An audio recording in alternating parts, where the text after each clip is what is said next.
बंदी छोड़ सतगुरु रामपाल जी परमेश्वर जी की जय हो।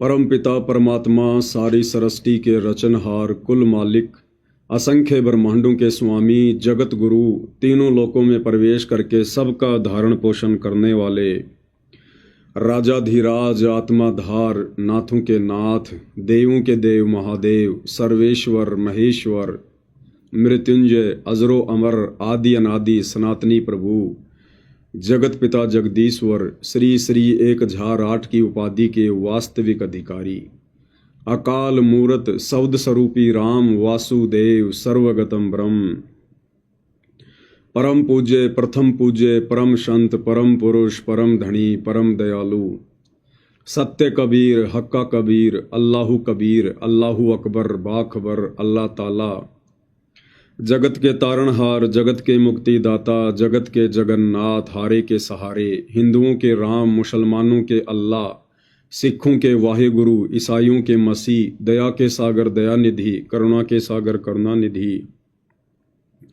स्वयंभू परिभू संकट मोचन कष्ट हरण मंगल करण दुख भंजन अविगत कबीर निर्विकार निर्विषम परमात्मा अलय अलेख सतगुरु आदि अनादि सतगुरु असली मर्यादा पुरुषोत्तम असली राम असली कृष्ण असली घनश्याम असली मुरारी राजाओं के राजा महाराजाओं के महाराजा शहंशाहों के शहंशाह सम्राटों के सम्राट भगवानों के भगवान अल्लाहों के अल्लाह प्रभुओं के प्रभु मसीहाओं के मसीह सच्चे वाहिगुरु बाबाओं के बाबा पीरों के पीर सेठों के सेठ जगत सेठ सावड़सा सेठ सर्वगुण संपन्न अनंत कोटि कलाओं के स्वामी अनंत कोटि ब्रह्मांडों के नायक योगियों में महायोगी ध्यानियों में महाध्यानी सिद्धों में परम सिद्ध ज्ञानियों में तत्व ज्ञानी ब्रह्म ज्ञानी महाज्ञानी परम ज्ञानी सर्वश्रेष्ठ ज्ञानी विज्ञानी युवा कबीर समृत कबीर असमवात अमित ओजा सच्चे रहनुमा करीम अल्लाह शुभान अल्लाह दुनिया के अंतिम पैगंबर 8 सितंबर 1951 से गांव धनाना जिला सोनीपत हरियाणा भारतवर्ष की पावन भूमि पे प्रकट रियल कल की भगवान श्री नारायण साकार हरि श्री बाबा साहेब नूर अनंत परमात्मा सच्चे दरवेश सच्चे बाखबर सत्य नारायण परमात्मा संत शिरोमणि सतगुरु रामपाल जी परमेश्वर जी के चरण कमल में साध संगति से जुड़े हुए देश विदेश से आप और हम सभी सत्सेवक भाई बहनों का अनंत कोटि दंडवत प्रणाम। भाई और बहनों, बहुत बड़ी दया बहुत बड़ी मेहर पूज्य गुरुदेव भगवान की सतगुरु रामपाल जी परमेश्वर जी की, जिनके शुभ आशीर्वाद से विशेष आशीर्वाद से आप और हम सभी सत्सेवक भाई बहन ज्ञान को आधार बनाकर गुरु को परमेश्वर मानकर घर को आश्रम बनाकर हर प्रकार से नियम और मर्यादाओं में रहते हुए हर प्रकार से संघर्ष करते हुए अपनी आत्मा के कल्याण हेतु निरंतर मोक्ष प्राप्ति के लिए भक्ति मार्ग पर आगे की ओर ही बढ़ रहे हैं। भाई और बहनों, ये विशेष रजा विशेष मेहर विशेष दया वर्तमान में साध संगति से जुड़े हुए सत्सेवक भाई बहनों के ऊपर जो बनी हुई है, इसके लिए भाई और बहनों युगों युगों के मजबूत भक्ति संस्कार चाहिए होते हैं। 1 2 10 या 100 जन्म की भक्ति से सेवा से दान से धर्म से ये उपलब्धि प्राप्त नहीं हो सकती, ये सद्बुद्धि प्राप्त नहीं हो सकती, ये परम सौभाग्य प्राप्त नहीं हो सकता। जो परम सौभाग्य इस 8 अरब की जनसंख्या में सतगुरु रामपाल जी परमेश्वर जी के भक्तों को और परमेश्वर रामपाल जी के लाखों की संख्या में जो भगत हैं, उनमें से केवल चंद सत्सेवक भाई बहनों को जो उपलब्धि प्राप्त हो चुकी है, जो गुरुदेव का विशेष आशीर्वाद प्राप्त हो चुका है, हमारा जो ज्ञान योग परमेश्वर खोल चुके हैं, जो दिव्य दृष्टि खुल चुकी है, ये भाई और बहनों सबके लिए बहुत असंभव है, नामुमकिन है। आज वो पूर्ण ब्रह्म परमात्मा सारी सृष्टि का मालिक मुसलमान जिसे मस्जिदों में ढूंढ रहे हैं, मज़ारों पर ढूंढ रहे हैं, हदीरों पर ढूंढ रहे हैं, हिंदू भाई जिसे तीर्थों पर ढूंढ रहे हैं, नदी नालों में ढूंढ रहे हैं, पेड़ पौधों में ढूंढ रहे हैं, मंदिरों में ढूंढ रहे हैं, पहाड़ों पर ढूंढ रहे हैं, ईसाई जिसे चर्चों में ढूंढ रहे हैं, गिरजाघर में ढूंढ रहे हैं, जैनी जिसे जैन मंदिरों में ढूंढ रहे हैं, सिख भाई जिसे गुरुद्वारों में ढूंढ रहे हैं, निर्गुण उपासना करने वाले सदैव उसकी लौ लगा के रहते हैं, उसके चिंतन मनन में रहते हैं। वो परमपिता परमात्मा, वो सारी सृष्टि का मालिक, जो यहां देवी देवताओं के कार्य भी सिद्ध करता है, वो परमेश्वर आज धरती पर सतगुरु रामपाल जी के रूप में सशरीर प्रकट है, क्योंकि वो स्वयंभू परमात्मा है।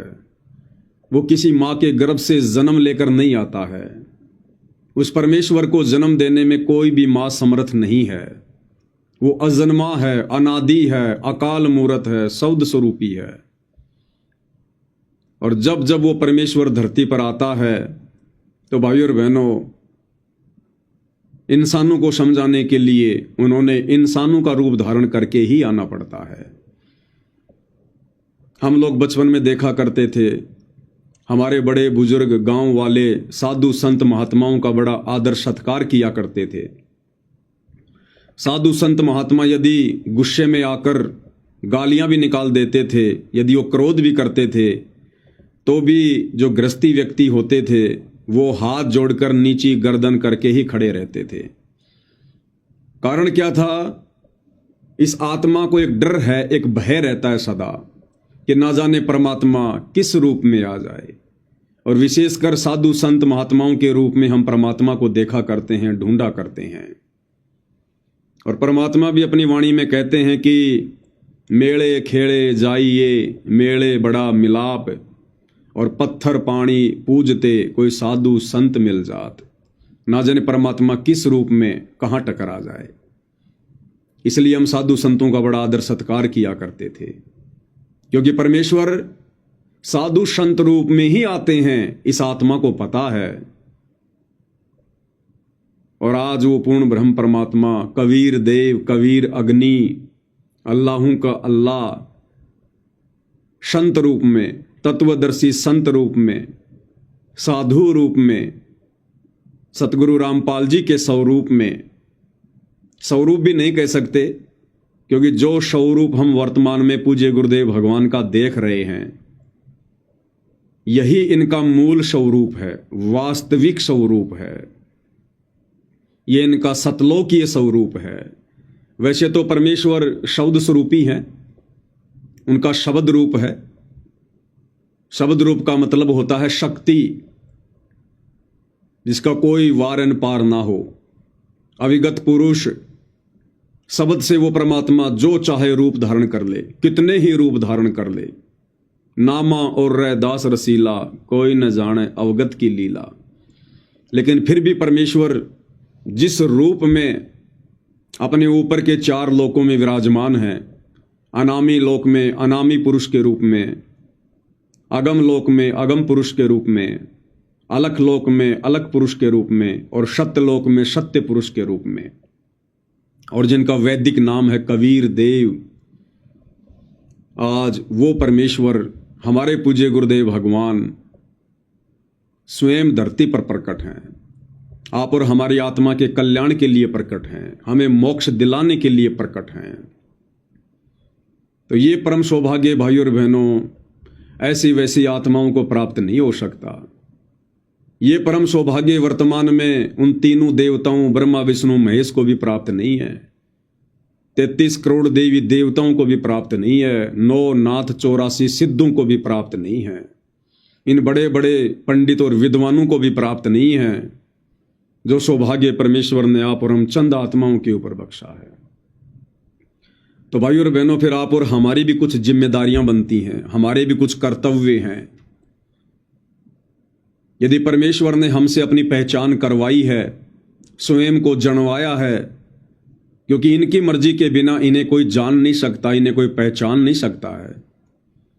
एक सत्संग में पूज्य गुरुदेव भगवान ने बताया कि जिंदा बाबा के रूप में जब कबीर परमेश्वर आदरणीय गरीबदास जी की आत्मा को सतलोक लेकर गए, तो बीच में धर्मराज के लोक में लेकर गए, धर्मराज के लोक में।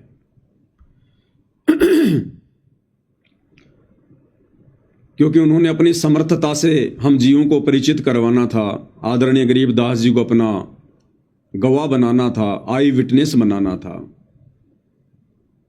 तो आदरणीय गरीबदास जी ने देखा कि जैसे ही परमेश्वर जिंदा बाबा के रूप में धर्मराज के दरबार में प्रवेश हुए, धर्मराज का सिंहासन हिलने लगा। वो धर्मराज जो तीनों लोकों का अकाउंट रखता है, ब्रह्मा विष्णु महेश की फाइल भी जिसकी टेबल पर पड़ी रहती है, 33 करोड़ देवी देवताओं की फाइल जिसके हाथ में है, वो सबका लेखा जोखा करता है एक ब्रह्मांड में। उस धर्मराज का सिंहासन हिलने लगा। उसको चिंता होने लगी, भय सताने लगा कि ये कौन परम शक्ति आ रही है। और जब गरीबदास जी के साथ में परमेश्वर वहां उपस्थित हुए, प्रकट हुए, तो धर्मराज ने खड़े होकर उनके चरण लिए मुकुट समेत। अब इसमें सबसे बड़ी बात क्या है भाइयों और बहनों? सबसे बड़ी बात इसमें क्या है? इसमें गुरुदेव भगवान ने जो सबसे अहम बात बताई, जिस बात को जानना आप और हमारे लिए बहुत जरूरी है, वो बात यह है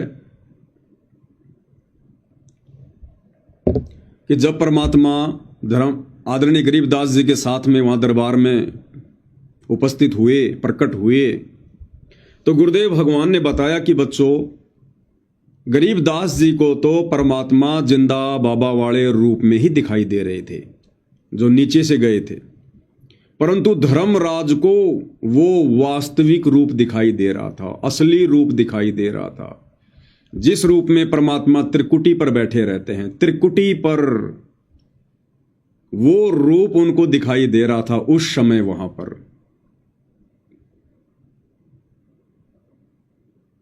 अब भाइयों और बहनों, गुरुदेव भगवान हमें क्या कहते हैं बार बार, हमें क्या समझाते हैं बार बार,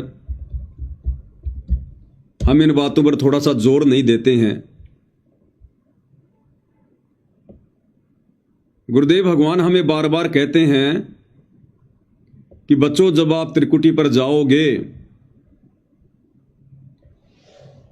तो परमात्मा कबीर जी आपको दास के रूप में दर्शन देंगे, दास के रूप में मिलेंगे।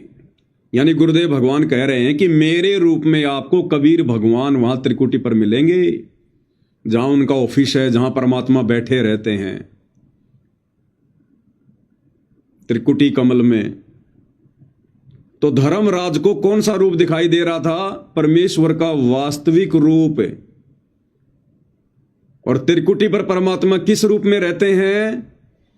गुरुदेव भगवान क्या कह रहे हैं, सुन लीजिएगा। तो गुरुदेव को आपने सपोज लो गुरुदेव भगवान है। अब जब आप यहां से जाओगे तो वहां परमात्मा जो है वो तेजो में शरीर युक्त है, करोड़ों सूर्य, करोड़ चंद्रमा, उनकी रोशनी जितना उनके एक रोमकूप का प्रकाश है। तो वो उसको नहीं पहचान सकोगे आप। वहां वो परमेश्वर अन्य रूप में इस दास के रूप में आपके समक्ष होगा। अब जैसा आपका व्यवहार, बर्ताव, अंदर में दोष या पवित्रता होगी, तो यहाँ परमात्मा का एक रेस्ट वो है, राजदूत भवन है, वहां रखेगा त्रिकुटी पर। उस त्रिकुटी पर जाकर के जब यहां से आप त्रिकुटी तक तो पहुंच जाओगे, वहां से फैसला होगा। वहां आपके मन में जैसा भी दोष होगा या आपके अंदर समर्पण भाव होगा, निष्कपटता होगी, उनको वहां सेलेक्ट कर दिया जाएगा। वहां तो आपके चेहरे पर अपने आप लिख दिया जाएगा। वहां किसी पूछने की आवश्यकता कोई ना, मैं के गंदापन कर रहा था, कितनी मेरी गंदी सोच थी, मेरा किस प्रकार अच्छा भाव, तो वो अपने आप आपके मस्तिष्क पर कंप्यूटर की तरह आ जाएगी, जैसे डिस्प्ले पर आ जाती। तो उसी समय आपको रिजेक्ट कर दिया जाएगा और कई हजार लाखों वर्षों तक आपको फिर परमात्मा नहीं सिलेक्ट करेगा, यानी वापस नहीं संभालेगा। तो क्या कहा भाई और बहनों गुरुदेव भगवान ने? कि जब तुम त्रिकुटी पर जाओगे तो वहां परमात्मा इस दास के रूप में यानी हमारे पूज्य गुरुदेव भगवान के रूप में मिलेंगे। तो उस समय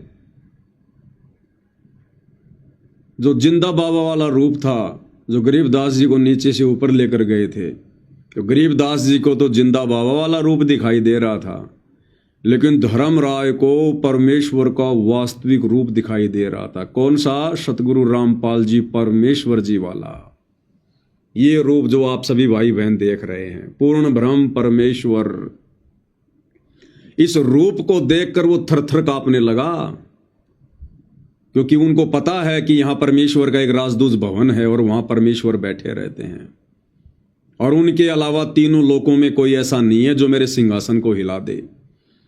तो भाई और बहनों, आज आप और हम उस परम शक्ति की शरण में हैं, उस परम पिता परमेश्वर की शरण में हैं, जो अपनी गैर हाजिरी में तीनों लोकों में प्रवेश करके शुभ का धारण पोषण करता है।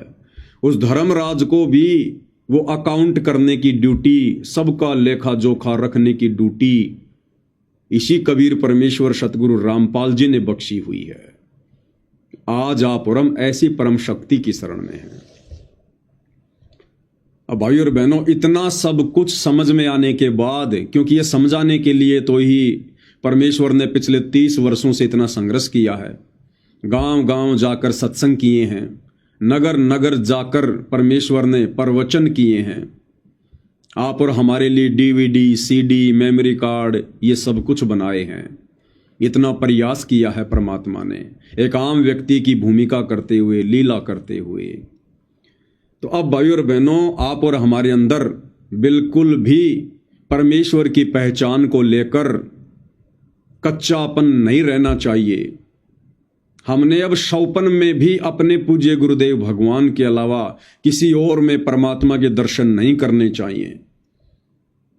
दुनिया हमें कितना ही भटकाने और भरमाने का प्रयास क्यों ना करे, हमारे भगत भाई हमें कितना ही भटकाने और भरमाने का प्रयास क्यों ना करें, लेकिन हमारी अंतरात्मा ने जो स्वीकार कर लिया है, हमने उसके ऊपर दृढ़ रहना है, दृढ़। और कहते हैं कि भगवान तो कण कण में है, कण कण में, घट घट में है परमात्मा, घट घट में। और परमेश्वर की स्वयं की वाणियां हैं, अमर वाणियां, जिनको कोई जुठला नहीं सकता। मोकू कहां ढूंढे रे बंदे, मैं तो तेरे पास में। घट ही में गंगा, घट ही में जमुना, और घट ही में है जगदीश सतगुरु तारेंगे।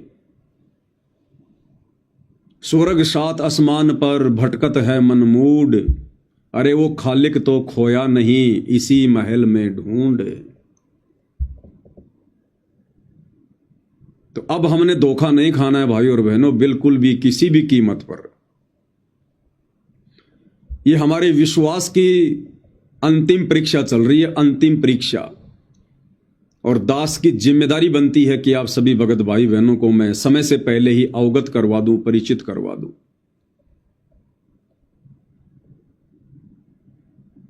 अभी 8 सितंबर 2025 को पूर्ण ब्रह्म परमात्मा, सारी सृष्टि के मालिक कबीर देव सतगुरु रामपाल जी अपनी लीला अनुसार 8 सितंबर 1951 को भारतवर्ष की पावन भूमि पर प्रकट हुए हैं। उस पवित्र दिन की यादगार में, जब से परमेश्वर ने हमें सद्बुद्धि दी है, हमारा ज्ञान योग खोला है, तब से हम प्रतिवर्ष ये दिन सतगुरु प्रकट दिवस के रूप में मनाते हुए आ रहे हैं।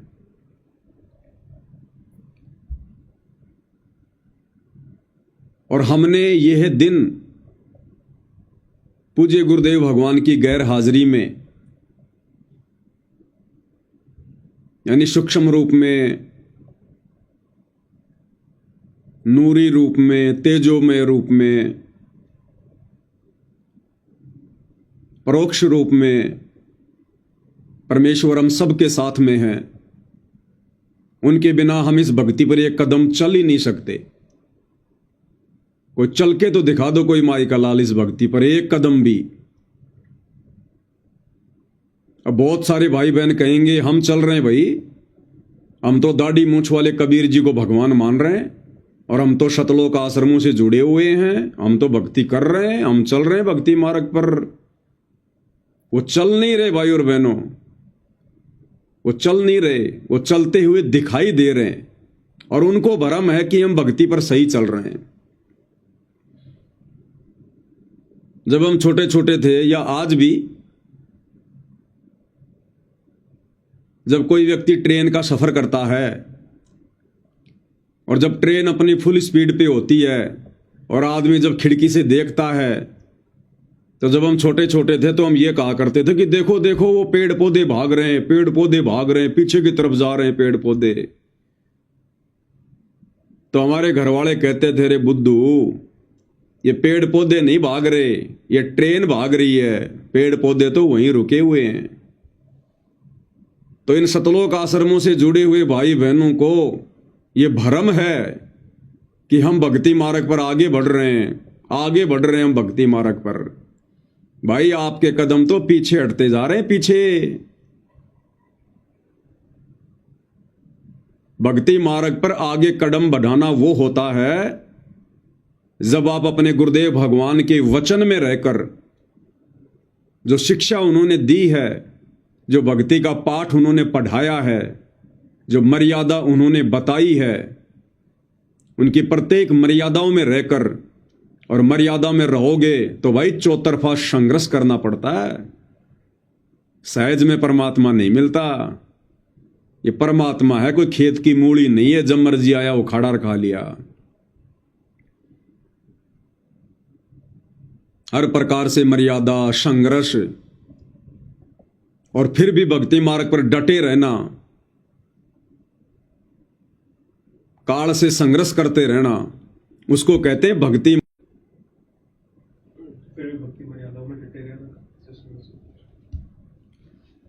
बाकी जो लोग कहते हैं कि हम तो भक्ति मर्यादाओं पर हैं, हमारे कदम आगे की ओर बढ़ रहे हैं, भाई तुम्हारे कदम तो राजनेताओं की रैलियों की तरफ बढ़ रहे हैं, तुम्हारे कदम आन उपासनाओं की तरफ बढ़ रहे हैं, तुम्हारे कदम काल के मुख की तरफ बढ़ रहे हैं, तुम्हारे कदम भक्ति मार्ग की तरफ नहीं बढ़ रहे, परमेश्वर को प्रसन्न करने की तरफ नहीं बढ़ रहे। ये कदम तो सत्सेवक भाई बहनों के बढ़ रहे हैं।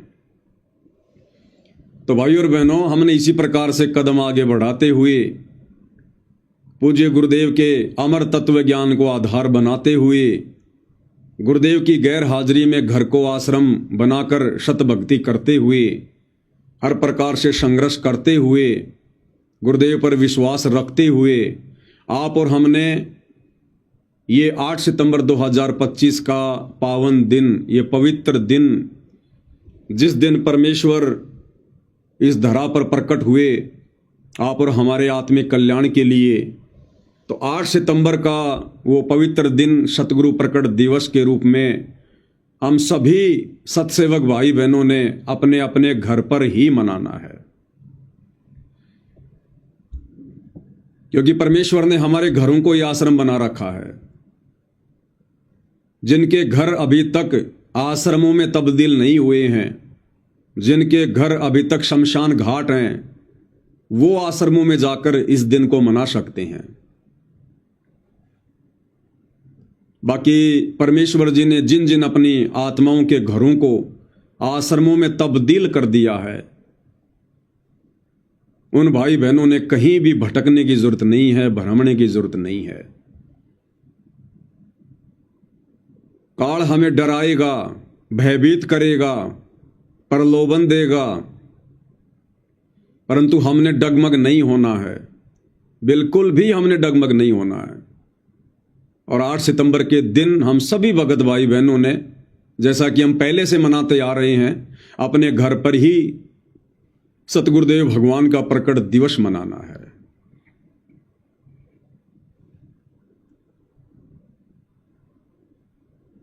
और जो भगत भाई बहन जैसी भी जिनकी श्रद्धा है, जैसी भी जिनकी आर्थिक स्थिति है, विशेषकर 8 सितंबर के दिन आप जितने प्रकार के व्यंजन बना सकते हैं, जितने प्रकार की मिठाइयाँ बना सकते हैं, जो मिठाइयां गुरुदेव भगवान ने भोग की आरती के समय लिखी हुई हैं,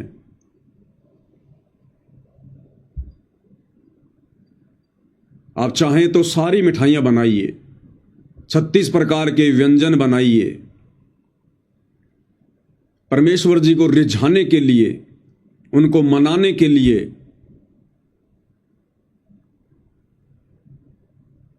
हमारे खाने के लिए नहीं, परमेश्वर को रिझाने के लिए कि परमेश्वर, हमने गीता अध्याय 3 श्लोक 13 के अनुसार आप जी को परमेश्वर के रूप में पहचान लिया है, जान लिया है, और आपके विधान अनुसार परमेश्वर ये 36 प्रकार के या 56 प्रकार के जो व्यंजन हैं, जो ये दुनिया नादानी में इन पत्थरों को लगा रही है, इन नकली और पाखंडी अज्ञानी ज्ञानहीन साधु संत महात्माओं को पूर्ण गुरु मानकर, भगवान का अवतार मानकर उनको चढ़ा रही है, ये परमेश्वर, इन व्यंजनों के असली अधिकारी आप हैं।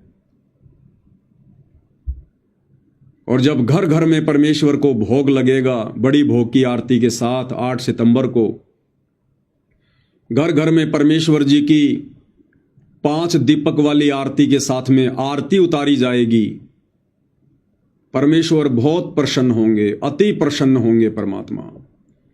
ये परमात्मा भक्ति से प्रसन्न होता है, भगत के सेवा भाव से प्रसन्न होता है, भगत की भक्ति पर सच्ची लगन और श्रद्धा से प्रसन्न होता है। तो हमने तो परमात्मा ही प्रसन्न करना है, और यदि भगवान प्रसन्न हो गया तो हमारा तो काम बन गया। तो भाइयों और बहनों, भक्ति के साथ साथ हमारी परीक्षा भी चलेगी, साथ साथ चलेगी। अब इसमें आप और हमारी सबसे बड़ी परीक्षा क्या हो सकती है भाइयों और बहनों? जो दास को परमात्मा प्रेरणा कर रहे हैं, समय रहते आपके सामने ये बातें रख दूं ताकि कल को कोई भाई बहन भ्रमित ना हो। ये समय हमारी परीक्षा का है, अभी हमारी परीक्षा समाप्त नहीं हुई है। वैसे तो अंतिम श्वास तक हमारी परीक्षा चलेगी। परमात्मा कहते हैं, हंसा तब लग डर के रहे जब तक पिंजड़ श्वास। जब तक भगत के शरीर में श्वास हैं, प्राण हैं, तब तक भक्ति मार्ग पर डर कर ही भक्ति करते रहना है। पाकी फसल देख कर गरबैयो मत किसान, अबहू तो झोले बहुत हैं, भाई घर आले तब जान। तो वैसे तो भक्ति मार्ग पर अंतिम श्वास तक काल हमारे पीछे रहेगा, हालांकि वो बिगाड़ कुछ नहीं पाएगा यदि हम परमेश्वर की मर्यादाओं में रहेंगे तो, लेकिन कोशिश अपनी पूरी करेगा। लेकिन हमारी जो मुख्य परीक्षा है, जो सन 2014 बरवाला कांड के बाद से शुरू है, यानी जिस दिन गुरुदेव भगवान बरवाला कांड के माध्यम से शारीरिक तौर पर दुनिया की नजरों में हिसार की छोटी जेल में जाकर बैठे थे, वो दिन हमारी परीक्षा का दिन शुरू था, स्टार्ट था। और जिस दिन गुरुदेव भगवान सांसारिक दृष्टि में शारीरिक रूप से अपने मिशन को पूरा करके हिसार की छोटी जेल से बाहर आएंगे, पूर्णतया सांसारिक लोगों के बीच में निर्दोष होकर, निष्कपट होकर, बाइज्जत बरी होकर, वो दिन भाइयों और बहनों हमारी परीक्षा का अंतिम दिन होगा, अंतिम दिन। और इस बीच में यह काल पूरी तरह से भरमाने का प्रयास करेगा। तो वैसे तो दास 2 दिन पहले इस विषय पर वीडियो बना चुका है। अगर ज्ञान आधार से विवेचन किया जाए तो परमेश्वर उस विनाशकारी समय में ही आएंगे। लोग उन्हें कंधों पर बैठा कर लाएंगे, उनकी जय जयकार करते हुए उन्हें बाहर लाएंगे, अपनी गलतियों की क्षमा याचना करते हुए उन्हें बाहर लेकर आएंगे। लेकिन भाई और बहनों, परीक्षा के लिए परमात्मा कुछ भी कर सकता है, कोई भी खेल खेल सकता है, कोई भी लीला परमात्मा कर सकता है। परमेश्वर बीच में भी आ सकते हैं, कोई बड़ी बात नहीं है, वो तो उनकी मर्जी है, उनकी मौज है। हम कुछ नहीं कह सकते, कुछ नहीं कर सकते।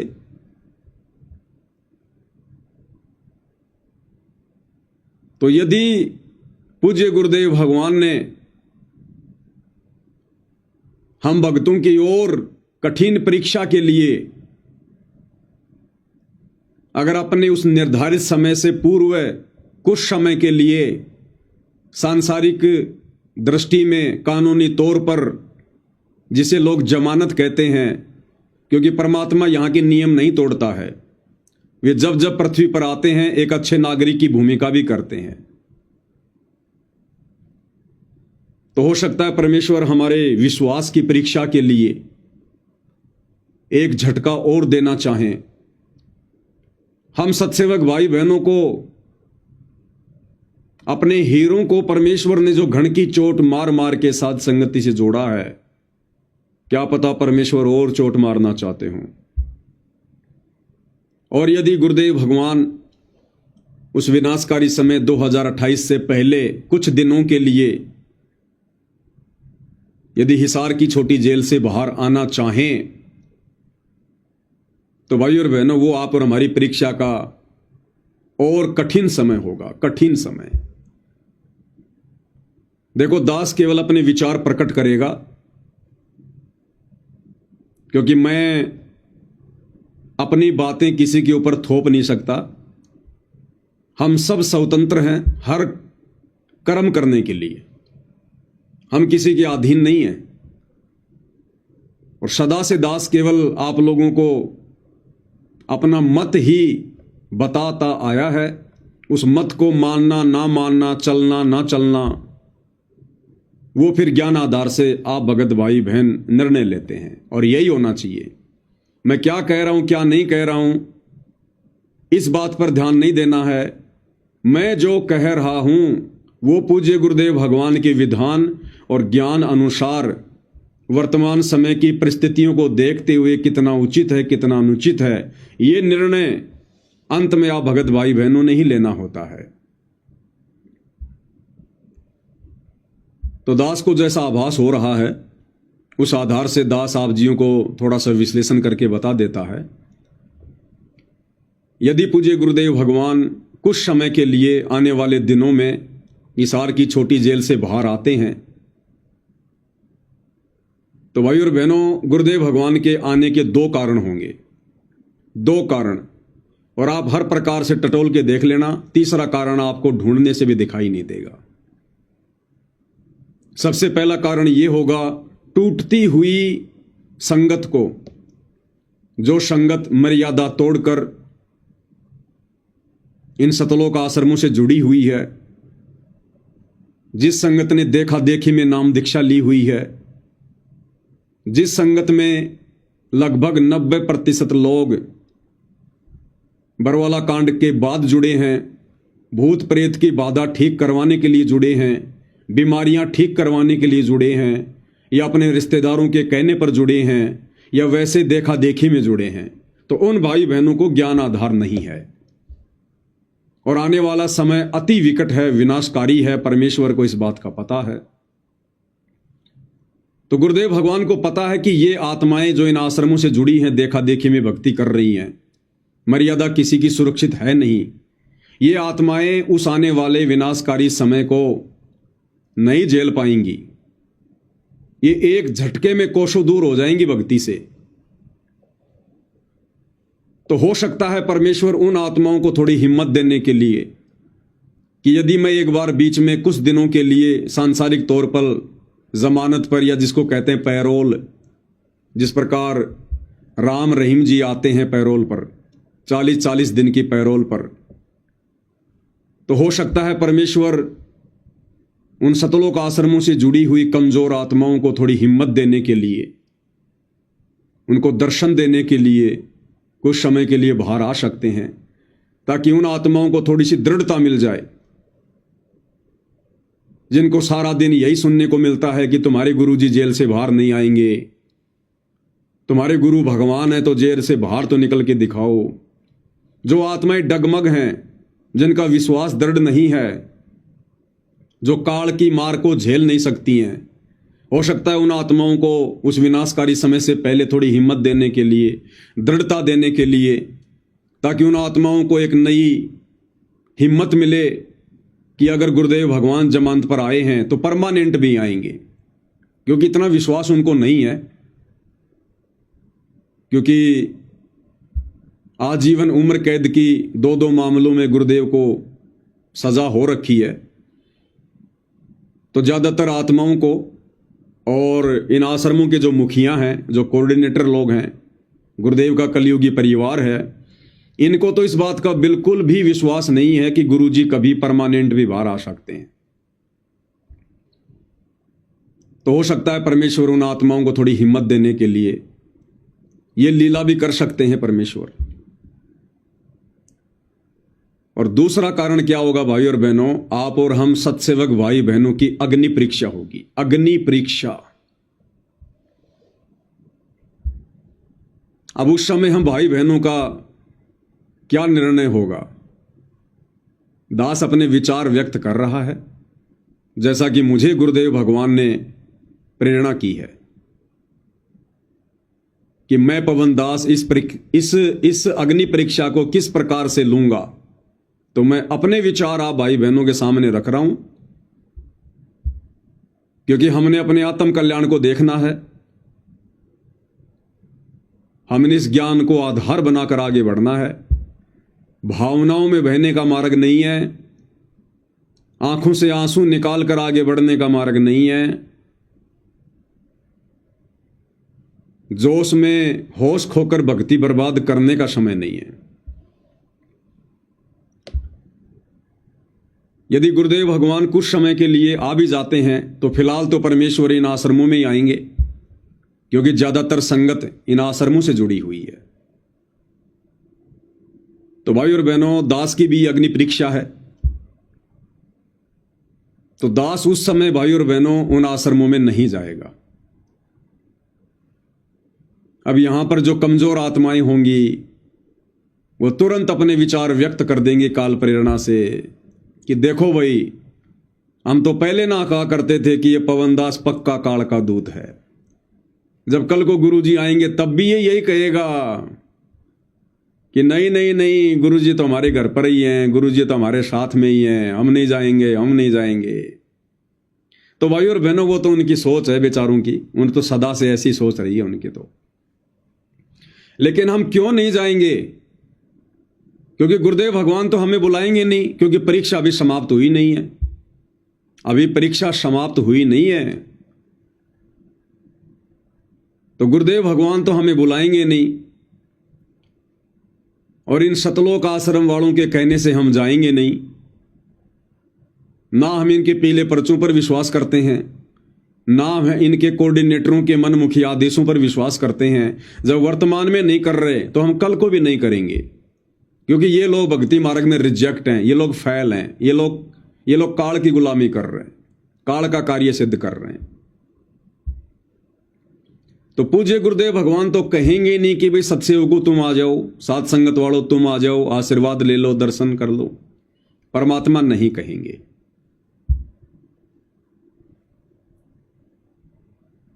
और वर्तमान परिस्थितियों में भाई और बहनों, दास तो जाएगा नहीं।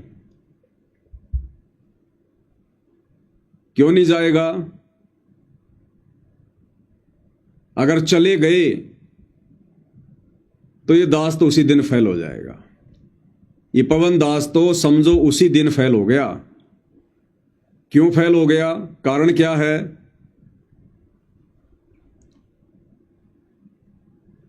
आज गुरुदेव भगवान ने आप और हमारे ऊपर जो रजा बख्शी हुई है, जो दया बख्शी हुई है, जो सद्बुद्धि बख्शी हुई है, और जिस प्रकार से घर बैठे हमसे भक्ति करवा रहे हैं, ये भक्ति संगत में कोई नहीं कर रहा। सत्सेवकों के अलावा 21 ब्रह्मांड में पूर्ण ब्रह्म परमेश्वर कबीर देव, सतगुरु रामपाल जी की शास्त्र अनुकूल यथार्थ सत भक्ति जिस प्रकार से सत्सेवक भाई बहन अपने अपने घरों पर कर रहे हैं, ये भक्ति इस ब्रह्मांड में कोई नहीं कर रहा है।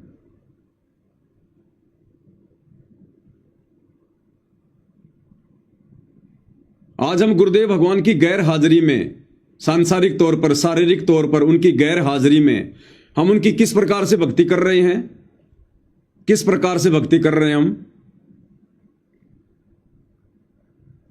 हम सुबह उठते ही जब गुरुदेव भगवान को दंडवत प्रणाम करते हैं, सबसे पहले मंगलाचरण बोलते हैं, उसके बाद समरथ साहेब रत्न उजागर ये 9 वाणियां बोलते हैं,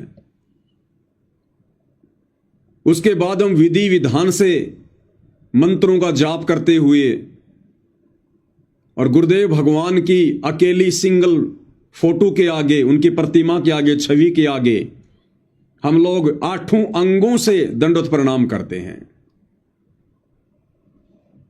और यदि हम वहां आश्रम में जाएंगे तो इस विधि से वहां हमें यह काल वर्तमान में दंडवत भी नहीं करने देगा। हमें वहां पर 1 घंटे भी नहीं रुकने दिया जाएगा, 1 घंटे भी, क्योंकि आश्रमों पर काल का पहरा है। और यदि आपने सतभक्ति करनी है तो अपने घर पर करो, काल वहां नहीं करने देगा। 1 घंटे के अंदर अंदर आपका हाथ पकड़ के आपको वहां से बाहर निकाल दिया जाएगा। नहीं निकलोगे तो घसीट कर, मार पीट कर निकाला जाएगा। क्योंकि ये वही लोग हैं जो सतलोक आश्रम बरवाड़ा में रहते थे, सतलोक आश्रम करोथा में रहते थे। बदला कुछ नहीं है इनका। फिर हम क्या करते हैं,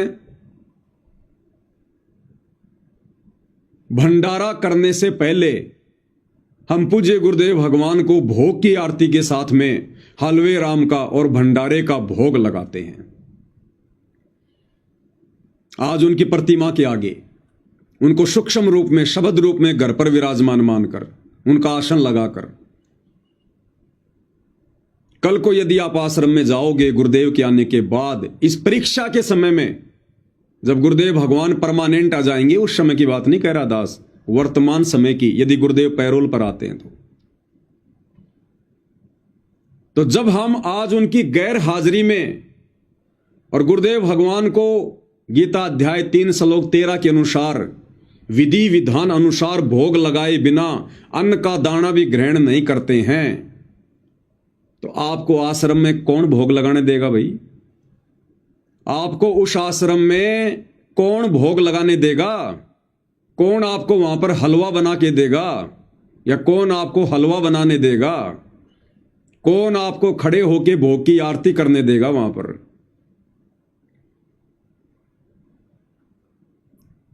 अरे जब उनकी गैर हाजिरी में कर रहे हैं तो आश्रम में तो वे साक्षात बैठे हैं। फिर साक्षात परमेश्वर को भोग लगाए बिना हम कैसे अन्न जल ग्रहण कर सकते हैं? ये हमारी परीक्षाएं होंगी कि नालायको देखा देखी में भोग लगा रहे हो, देखा देखी में चल रहे हो, या कुछ दृढ़ता भी है? तो बताइए वहां आपको कौन भोग लगाने देगा? यदि आपने बिना भोग लगाए खाया तो इसका मतलब वर्तमान में आप ढोंग कर रहे हो, पाखंड कर रहे हो, दिखावा कर रहे हो, ड्रामा कर रहे हो। वो अंतर्यामी तो वहां बैठा बैठा सब कुछ देख रहा है। अंतर्यामी गुरुदेव तो अंदर बैठे बैठे सब कुछ देख रहे होंगे। फिर हम क्या करते हैं, जैसे ही संध्या आरती का समय होता है, हम 5 दीपक वाली आरती के साथ पूज्य गुरुदेव भगवान की आरती उतारते हैं। ये विधान है, पाती पंच पोहप कर पूजा, देव निरंजन और न दूजा। अब यदि आप आश्रम में गए और संध्या आरती शुरू हुई तो आप वैसे तो आरती करोगे नहीं जैसा कि ये आश्रम वाले भाई बहन करते हैं। ये तो केवल फॉर्मेलिटी करते हैं। कोई बैठा है, कोई लेटा है, कोई बाथरूम में है, कोई क्या कर रहा है। इनका तो वही नियम, वही शेड्यूल। और हमें पता है कि साक्षात परमात्मा आश्रम में विराजमान है, गुरुदेव भगवान साक्षात विराजमान है। तो क्या आप 5 दीपक वाली आरती के बिना अपने पूज्य गुरुदेव भगवान की संध्या आरती किए बिना रह पाएंगे? लेकिन तुम्हें करने कौन देगा? तुम्हें करने कौन देगा? गुरुदेव तो अंदर बैठे होंगे, बाहर तो इन्हीं लोगों का पहरा होगा, काल के एजेंटों का। तुम्हें वहां कौन घी गर्म करने देगा? तुम्हारी 5 दीपक वाली थाली भी कोई अंदर नहीं जाने देगा, वहीं चेक करके तुम्हें बाहर कर दिया जाएगा। कौन तुम्हें घी गर्म करने देगा? कौन तुम्हें पांति पंच पहोप कर पूजा उस थाली के साथ में वहां पर आरती करने देगा भाई? और अगर नहीं की तो उसी समय हम परीक्षा में फेल, उसी समय फिर हम परीक्षा में फेल।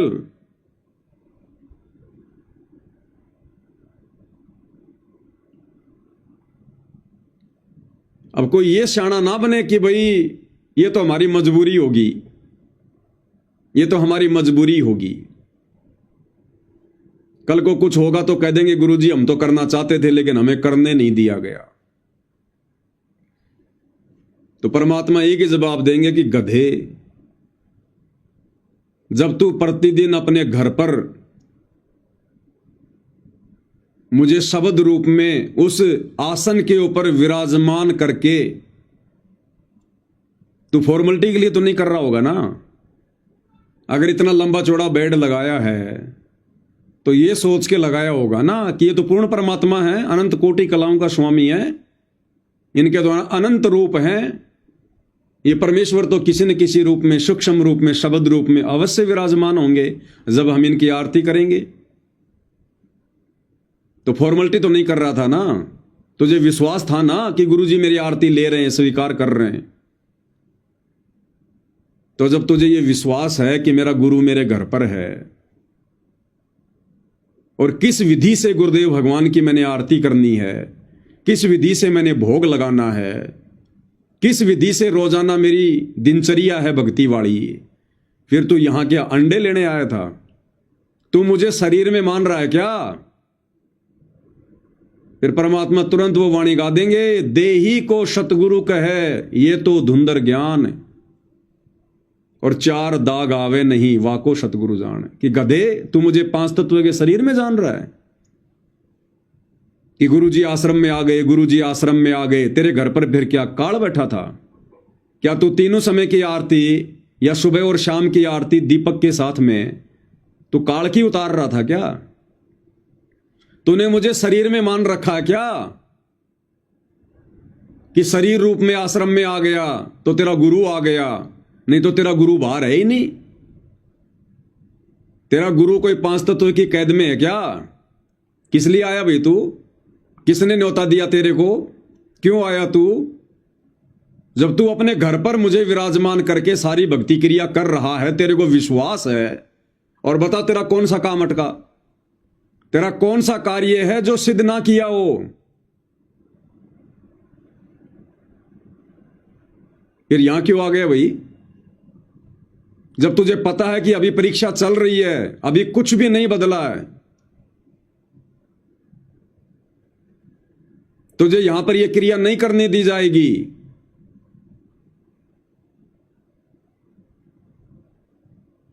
क्या मैंने विशेष संदेशों में नहीं कहा कि परमात्मा चाहने वाली आत्माओं के लिए तो घर घर आश्रम बन चुके हैं, घर घर आश्रम बन चुके हैं।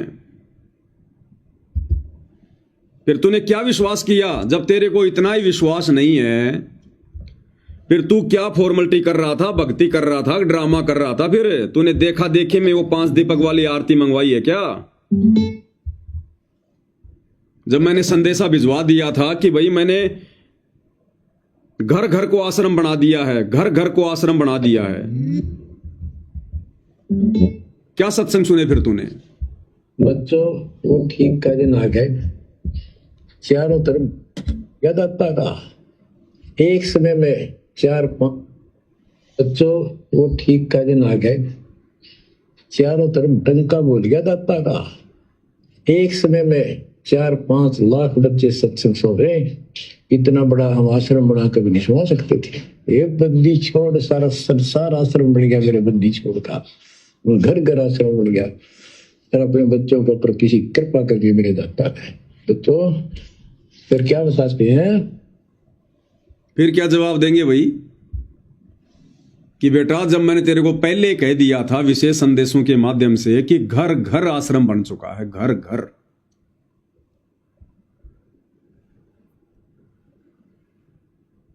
तो मैं तो तेरे घर पर भी बैठा हूं, तेरे घर पर भी विराजमान हूं, वरना तेरी आरती स्वीकार करने के लिए काल आ रहा है क्या? तेरा भोजन स्वीकार करने के लिए काल आ रहा है क्या? ये लाखों की भीड़ से अधिक तेरे को जो ये सद्बुद्धि बख्शी है, ये काल ने बख्शी है क्या? फिर क्या जवाब देंगे? और गुरुदेव भगवान कहेंगे तू कहां आ गया भाई? अरे तू कहां आ गया? मुझे प्राप्त करने के लिए तू कहां आ गया? कबीरा तहां जाइए रह संतन की प्रीत, इष्ट मिले और मन मिले और मिले सकल सब रीत। तू कहां गया?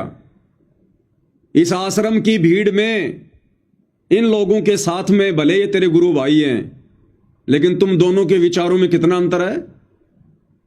सतगुरु को देखने का नजरिया तुम दोनों का कितना अलग है? तुम दोनों के इष्ट कहां मिलते हैं? इष्ट मिले और मन मिले, मिले सकल सब रीत। तो बता भाई, इन आश्रम वालों के और तुम साथ संगति वालों का इष्ट कहां मिल रहा है? अरे इन आश्रम वालों का इष्ट तो आज भी वही दाढ़ी मूंछ वाला नकली कबीर है। और तुमने किसको अपना इष्ट मान रखा है कि गुरुदेव आपको? तो यहां क्या फिर तू टिंडे लेने आया है? जब तुझे पता है कि इन आश्रमों में मेरे गुरुदेव को इष्ट मानकर पूजा नहीं होती, भक्ति नहीं होती, तुम्हारा और इनका इष्ट नहीं मिल रहा, क्यों आया तू यहां पर? तुम्हारा और इनका मन कहां मिल रहा है? इनके और तुम्हारे विचारों में तो रात दिन का अंतर है। इनके मन में तो 24 घंटे राजनीति बसी रहती है, गंदगी बसी रहती है। इनके मन में तो बकवादें चलती रहती हैं। और तुम्हारा मन कितना साफ सुथरा और पवित्र कर दिया गया है साध संगति के माध्यम से। क्यों आया? इष्ट मिले, मन मिले और मिले सकल रस रीत। क्या तुम्हारी और इन आश्रम वालों की रीतियां मेल खा रही हैं? अरे बगुला और हंस, कभी उनके विचार एक हो सकते हैं? इनकी रीति है, ये तो अनुपासना भी करते हैं। परशुराम की जयंती में गए, नकली कबीर पंथियों की जयंती में गए सिरसा में, अयोध्या में इन्होंने भंडारा लगा दिया अनुपासकों के लिए। ये तो अनुपासना भी करते हैं। तुम्हारी और इनकी रीति कहां मिली? ये तो राजनेताओं के पीछे दौड़ते हैं, ये तो राजनीतियां भी करते हैं। तुम्हारी और इनकी रीति कहां मिल रही है? क्या तुम भी राजनीति करते हो? तो तुम्हारे और इनके जो विचार ही मेल नहीं खा रहे, तुम्हारा और इनका मन ही मेल नहीं खा रहा, तुम्हारा और इनका इष्ट ही नहीं मिल रहा, फिर क्यों आया? क्या ये आश्रम मैंने बनाए? क्या ये आश्रम मेरी अनुमति से बने? फिर तूने क्या सीखा, क्या समझा फिर तूने? तो क्या जवाब देंगे? कहां दंडवत करोगे? वहां किसको दंडवत करोगे? आपको एक सिंगल फोटो भी अपने परमेश्वर रामपाल जी की नहीं मिलेगी वहां पर, एक सिंगल फोटो भी। कहां दंडवत करोगे? किसको दंडवत करोगे? किसको देखोगे? कोई जवाब नहीं होगा। और अग्नि परीक्षा फिर क्या मिलेगा? फिर सीधे सीधे वापस नहीं आ पाओगे, अपना सब कुछ गवा कर वापस आओगे, सारी भक्ति क्रिया गवा कर वापस आओगे, सारा भक्ति धन गवा कर वापस आओगे। और फिर तुम्हें वो करना पड़ेगा जो आज ये आश्रम वाले कर रहे हैं। वो तो काल के आश्रम हैं, वो तो आज भी गुरु को सलाह देते हैं, वो तो आज भी गुरु को मानुष मानते हैं।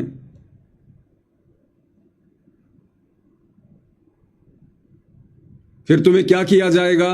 गुरु के सामने पेश किया जाएगा, क्योंकि ये लोग इन शास्त्र अनुकूल शत भक्ति वाली भक्ति क्रियाओं से तो प्रसन्न होते नहीं है। इनकी नजरों में तो हम सत्सेवक भाई बहन वैसे ही आग की तरह जल रहे हैं। इनका तो पारा 104 डिग्री पहुंच जाएगा हमारे को देखते ही। इनकी नजरों में तो हम गुरुद्रोही हैं, जैसे कानून की नजरों में हमारे गुरुदेव देशद्रोही हैं, ऐसे ही हम इन आश्रम वालों की नजरों में देशद्रोही हैं। फिर गुरु के सामने पेश किया जाएगा। अब परीक्षा थोड़ी समाप्त हो गई, परीक्षा समाप्त नहीं हुई। तो गुरु को तो इन्होंने जो बातें बता रखी हैं, एक आम व्यक्ति मानकर, मानुष मानकर, हिसार की जेल में जाकर, कि हम सत्सेवक क्या हैं और उनके मिशन में क्या भूमिका निभा रहे हैं, तो गुरु तो उसी हिसाब से जवाब देगा। और ये तो धड़ल्ले से कहेंगे, इनको कोई शर्म तो है नहीं। ये आश्रम वाले तो कहेंगे, देखो गुरु जी ये पाखंडी, देखो ये आपका प्रकट दिवस मना रहे हैं कि संत रामपाल जी का जन्म नहीं हुआ, ये आपको भोग लगा रहे हैं। कबीर साहिब की इन्होंने फोटो फाड़ दी, और गुरुदेव ये आपकी आरती उतार रहे हैं, जबकि आपने तो आरती उतारने के लिए मना किया है। ये सारी बातें, और परीक्षा समाप्त थोड़ी हुई है। फिर गुरु क्या कहेगा? धमकाएंगे हमें ही डांटेंगे और कहेंगे, नालायकों तुम्हारे को किसने कहा था? क्या मैंने तुम्हें कहा कि मेरी आरती उतारो? मैंने तुम्हें कहा कि मेरे को भोग लगाओ? मैंने तुम्हें कहा कि कबीर की फोटो फाड़ो? तुम सबके एक नाम खंड हैं, तुम जितने भी लोग हो तुम सबके नाम खंड हैं। और मैंने कितनी बार ऑडियो में बोला, वीडियो में बोला, लेटर लिख के दे दिए। उस पवन जयपुर वाले के साथ में तुम जितने भी हो तुम सबके नाम खंड हैं। अगर भक्ति करनी है तो नाम शुद्ध करवाओ, जाके नाम शुद्ध करवाओ और आश्रमों में आओ, भक्ति करो, सेवा करो। दोबारा यदि कभी भी उसकी तरफ चले गए, उसका वीडियो भी देख लिया, तो मिशन से सदा के लिए बाहर निकाल दूंगा। ये इनाम मिलेगा, ये पुरस्कार मिलेगा, भारत रत्न अवार्ड है। यदि वर्तमान इस परीक्षा के समय में यदि गुरुदेव भगवान आप और हमारी अग्नि परीक्षा लेने के लिए अगर कुछ दिनों के लिए पैरोल पर बाहर आते हैं तो, और यदि सत्सेवक भाई बहन अपने आप को डेढ़ शाना समझकर यदि उन आश्रमों में जाते हैं, तो सबको पकड़ पकड़ के स्पेशल गुरु जी के सामने पेश किया जाएगा। स्पेशल पकड़ पकड़ के,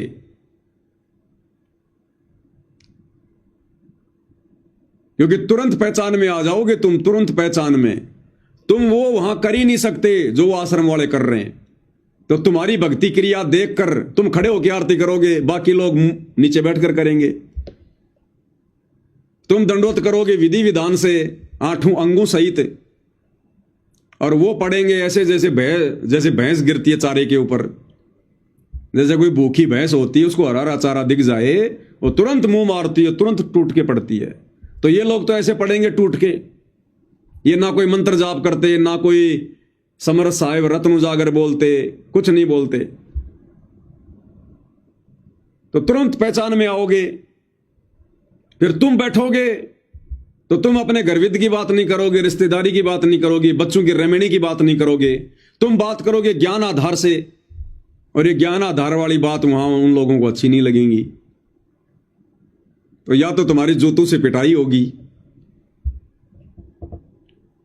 और फिर सबसे बड़ा जूता पड़ेगा गुरुदेव भगवान का कि गधे इंसान। बड़ी मुश्किल से मैंने 20 साल ये ज्ञान देकर, और पिछले 10 साल से तुम लोगों को अलग किया था। मैंने बीज बोए थे, और तुम फिर आ गए यहां पर वापस।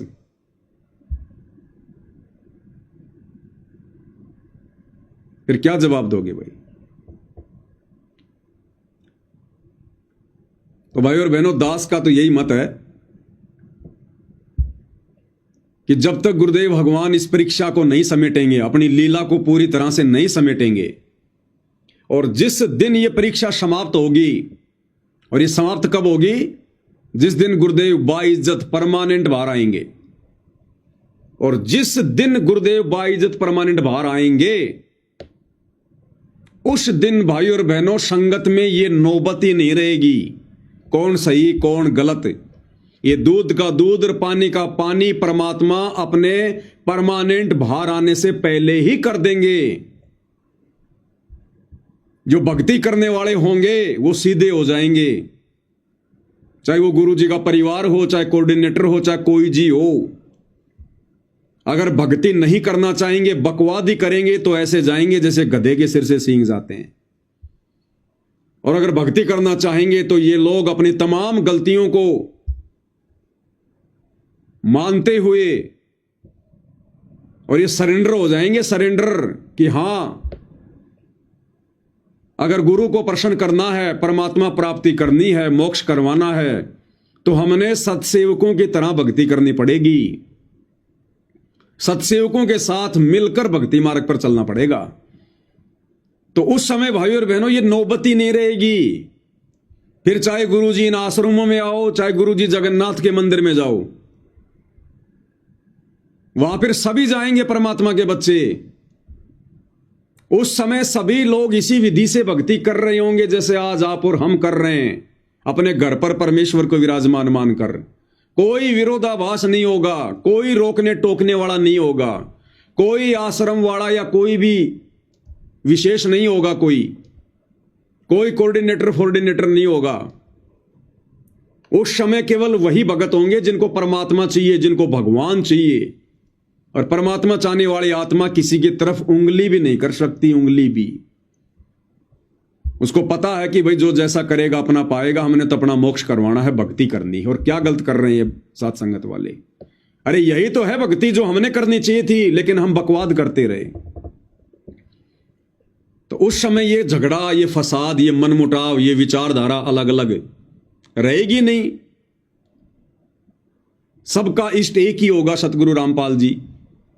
सबके मन एक जैसे होंगे, सबके विचार रीति रिवाज एक जैसे होंगे। उस समय जाएंगे, उस समय जाएंगे अपने परमेश्वर के दर्शन करने के लिए। उस समय जाएंगे परमेश्वर का आशीर्वाद लेने के लिए। और उस दिन से ये पूरा संसार, ये पूरी दुनिया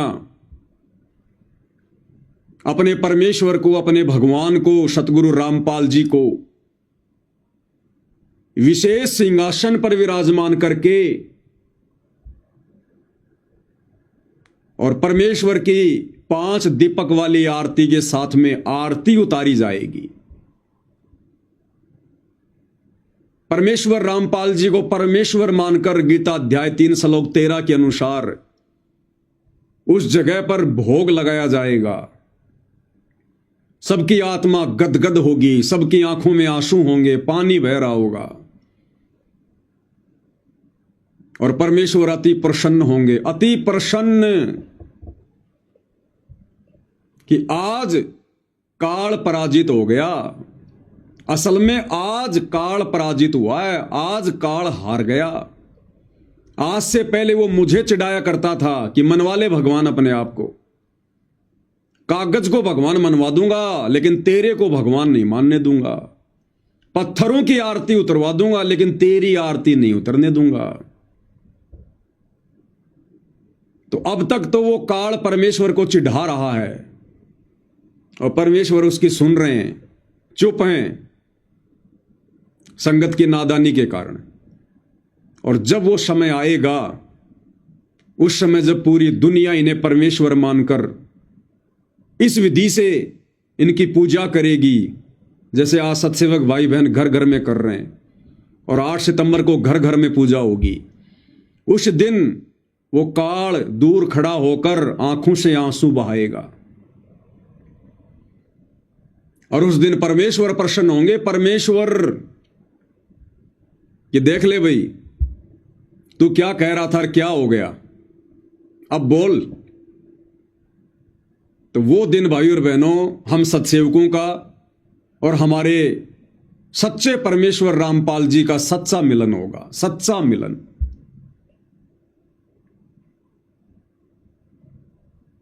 और अगर ऑपरेशन के बीच में कोई गड़बड़ की तो भैया डॉक्टर अगर नाराज हो गया तो काम बिगड़ जाएगा, सारा काम बिगड़ जाएगा।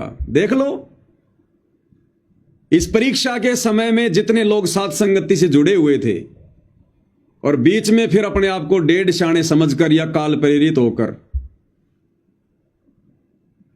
और जब इन आश्रमों में गए हैं और गुरुदेव से बात करने का प्रयास किया है तो उनको एक ही चीज मिली है, कुसंगति,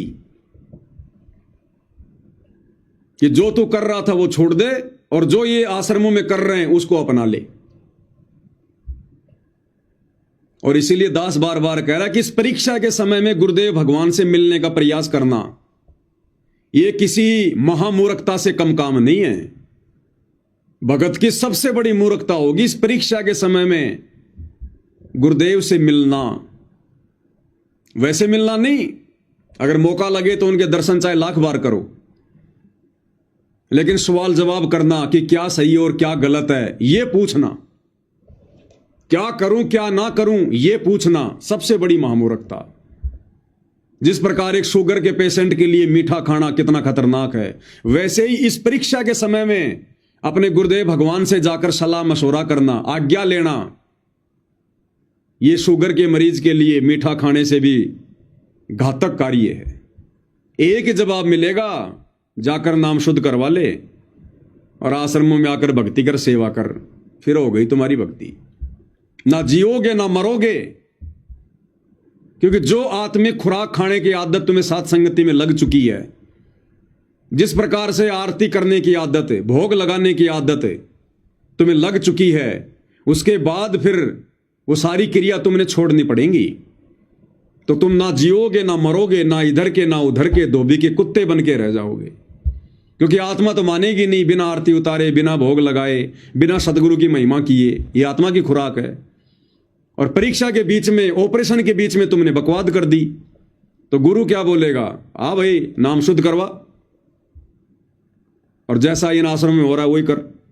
फिर क्या करोगे? तुम थाली भी हाथ में नहीं पकड़ सकते, क्योंकि फिर गुरु का वचन हो गया कि ना आरती उतारनी है, मतलब साथ संगति में नहीं जाना।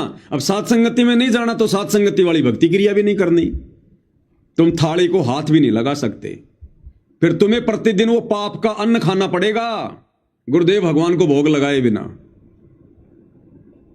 फिर ना घर के ना घाट के, धोबी के कुत्ते।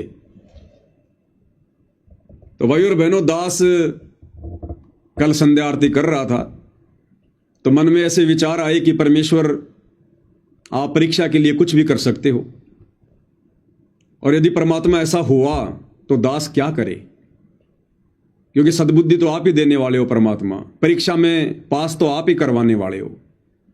तो दास को फिर परमात्मा ने यह प्रेरणा की और दास को बिल्कुल दृढ़ता के साथ में ये बात समझ में आ गई। क्योंकि भक्ति तो हम भगवान की कर रहे हैं अपने घर पर, अपने गुरु को ही परमात्मा मान के कर रहे हैं ना। और गुरु का रूप क्या है? हम हैं सबद सबद हम माही, और हमसे भिन्न और कछु नहीं। मोको कहां ढूंढे रे बंदे, मैं तो तेरे पास में। घटी ही में गंगा, घटी ही में यमुना, घटी ही में जगदीश सतगुरु तारेंगे। स्वर्ग सात आसमान पर भटकत है मन मोड़, वो मालिक तो खोया नहीं इसी महल में ढूंढ। आज जिस दिन परमानेंट आ जाएंगे उस दिन दौड़ के जाएंगे, जैसे छोटा बच्चा अपनी मां से जाके लिपटता है। वो होगा हमारा और सतगुरु का वास्तविक मिलन, असली मिलन। लेकिन भाई ये वर्तमान समय परीक्षा का है भाई और बहनों।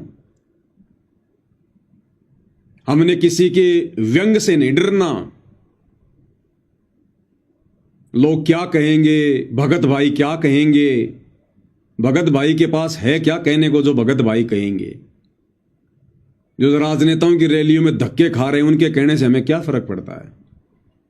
जो सारी मर्यादा तोड़कर गुरु को खून के आंसू रुला रहे हैं उनकी बातों का हमारे ऊपर क्या असर पड़ना चाहिए?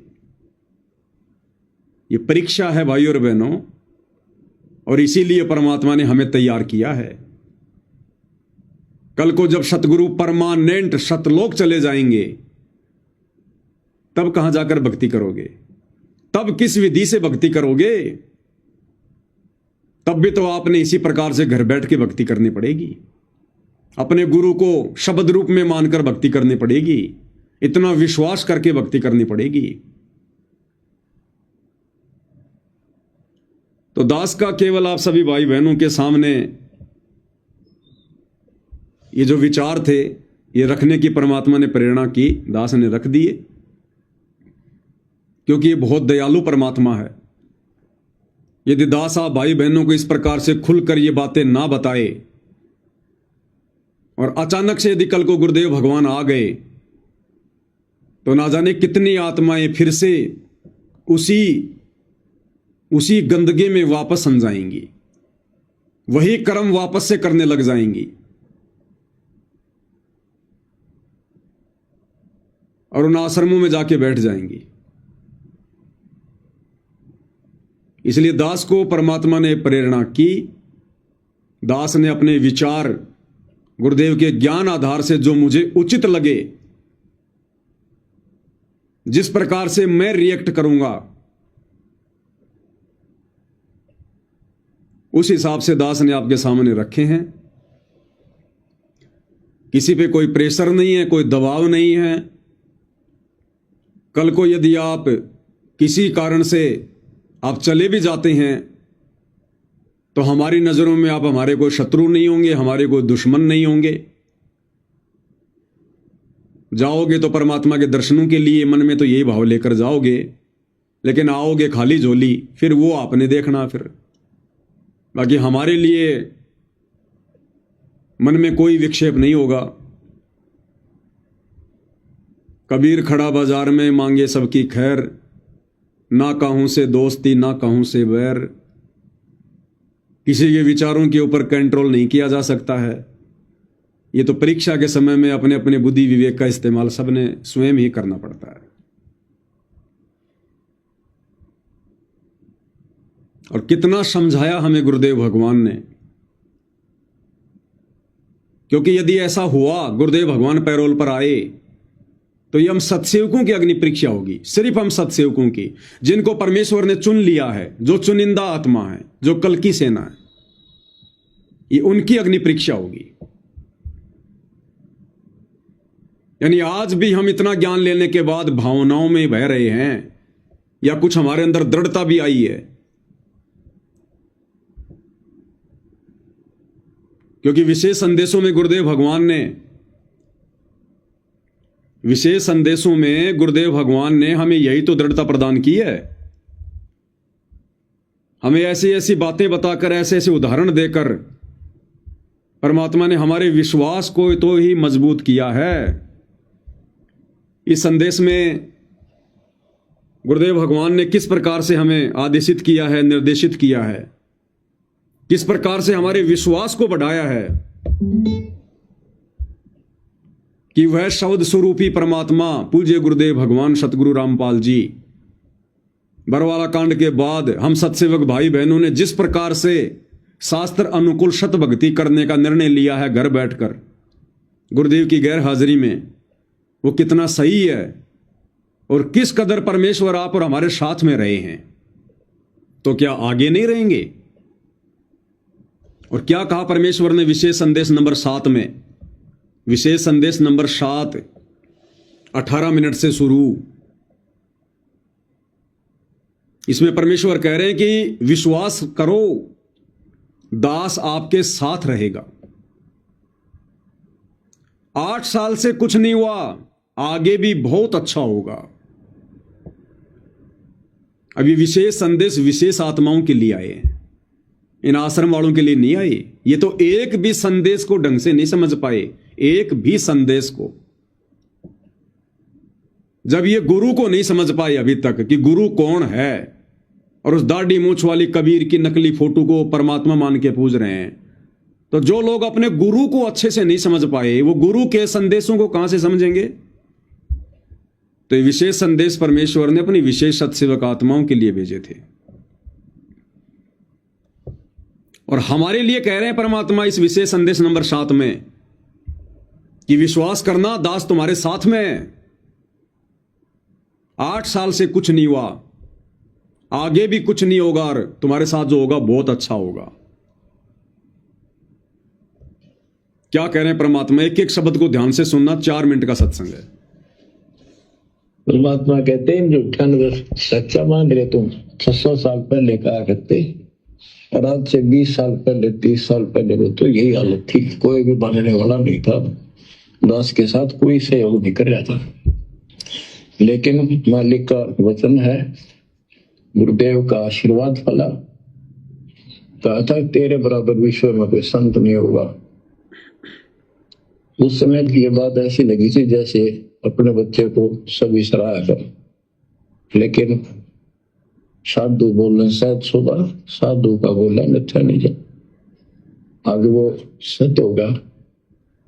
मालिक ने ठीक का समंदर रखा था, और उसमें कहा था कि 5505 जब कलयुग बीत जाए, महापुरुष परमान जग तारण हुआ है। और काल से कहा था कि जब कलयुग इतना बीत जाएगा तब हम अपना अंश उठाएं कि 13वां वंश अवदास आया। बच्चों विश्वास कर लो, कुछ भी हो ये ना देखो। कबीर साहब दानक थे, दुल्हा थे, झोपड़ी में सारी उम्र रहे, सारी सृष्टि का पालन करता, सबके दान पोषण करता, और वहां थे। अब बताओ कौन मान रहा है? Kabir is God. हमारे ना मानने से क्या उनकी कोई महिमा में फर्क पड़ गया? हमारी बुद्धि कमजोर की, ना मानने ना मानो। वहीं से दिखावा करने की जरूरत नहीं थी। समर्थ को 120 वर्ष झोपड़ी में रहे, दुल्हे का काम करते रहे, निर्धन की भूमिका करते रहे, शूद्र जाति में रह गए, इसमें छुआछूत बहुत ज्यादा थी। इसलिए हमारी बुद्धि काम नहीं करी थी कि यो भगवान हो सकता है। हाँ, सिद्धि जरूर है, हमारे को सुख बहुत हो रहे, इसलिए चटक रही थी। जब दाता ने एक लीला की, सब छोड़ कर भाग गए, विमुख हो गए, गुरुद्रोही नहीं हुए, शुक्र है। वहीं से 120 वर्ष रहकर परमात्मा मगर शहर से, नगर से हजारों लोगों के बीच में, दो राजाओं की उपस्थिति में, सेना की उपस्थिति में, भक्तों की, पंडितों की भीड़ लगी थी। एक चादर नीचे बिछाई, एक ऊपर ओढ़ी, और आकाशवाणी के ऊपर जाके देखो उठा के चादर, क्या है इसके अंदर? देखा तो फूल थे 100 जितने सुगंधित। जब देखा ऊपर में परमात्मा ऊपर जा रहे हैं, तो बच्चों वो उस दिन भी भगवान थे, आज भी है, आगे भी यही है। अब आगे का जो संदेशा है वो आप और हम सभी सत्सेवक भाई बहनों के लिए, हम सभी सत्सेवक भाई बहनों के लिए। लोग कहते थे, भगत कहते थे कि हमारे गुरु जी ने ये कर दिया, भगवान है। कहते थे भगवान, लेकिन दिल में जगह नहीं थी।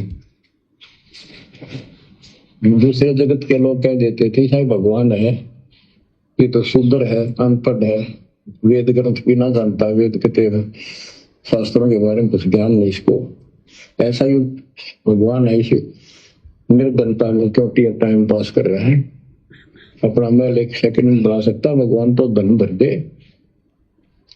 अब संसार तो यही बोलेगा, भगत ने उसकी बातों का कभी जाना नहीं चाहिए, क्योंकि उसको ज्ञान होता है।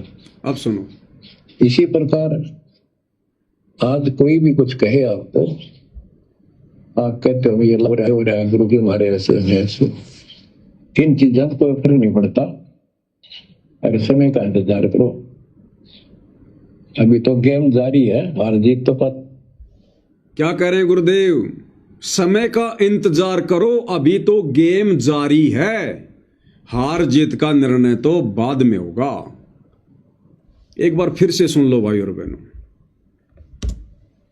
यही बोलेगा, भगत ने उसकी बातों का कभी जाना नहीं चाहिए, क्योंकि उसको ज्ञान होता है।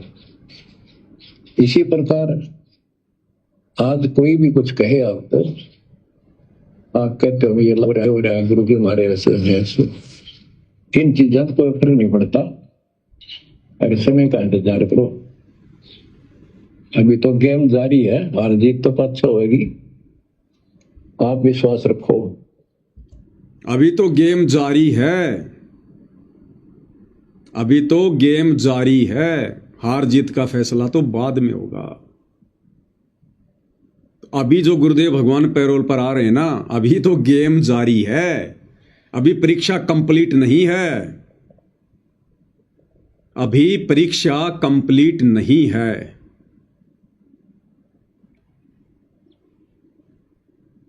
अभी तो बहुत कुछ होना बाकी है भाई और बहनों। आगे क्या कह रहे हैं परमात्मा कि विश्वास रखना, दास आपके साथ है, पिछले 8 साल से था, कुछ नहीं हुआ और आगे भी कुछ नहीं होगा और बहुत अच्छा होगा, और जो होगा बहुत ही अच्छा होगा। विश्वास का एक और आपके लिए पॉइंट है, कहां से क्या हो रहा है, हो सकता है ये ज्यादा समय नहीं रहा करे, क्योंकि ये अनहोनी है, कभी भूतो ना बहुस्ती, बयान होगा ऐसा हो ही नहीं सकता। लेकिन दास आपके साथ रहेगा, पहले भी था 8 साल, कोई बात नहीं हुई। बताओ किसी को कोई कमी रही हो तो किसी बात, ये तो इसलिए कि आपको फिर प्रेरित करना था कि आपका दिल ना टूट जाए। आप समझ लेना, जो हो रहा है परमात्मा की कृपा से हो रहा है, आगे जो होगा उसकी रजा से होगा, और जो होगा तो अच्छा होगा, बहुत ही अच्छा होगा। दास को अपने साथ समझना, विश्वास रखना, और बच्चों सुनो उस मालिक की महिमा। क्या कह रहे हैं गुरुदेव भगवान, दास को अपने साथ में समझना। और पिछले 8 साल से दास आपके साथ था, बताओ किसी का कुछ हुआ हो तो, जबकि पिछले 8 वर्षों में आश्रम में तो कहर टूट गए, कहर।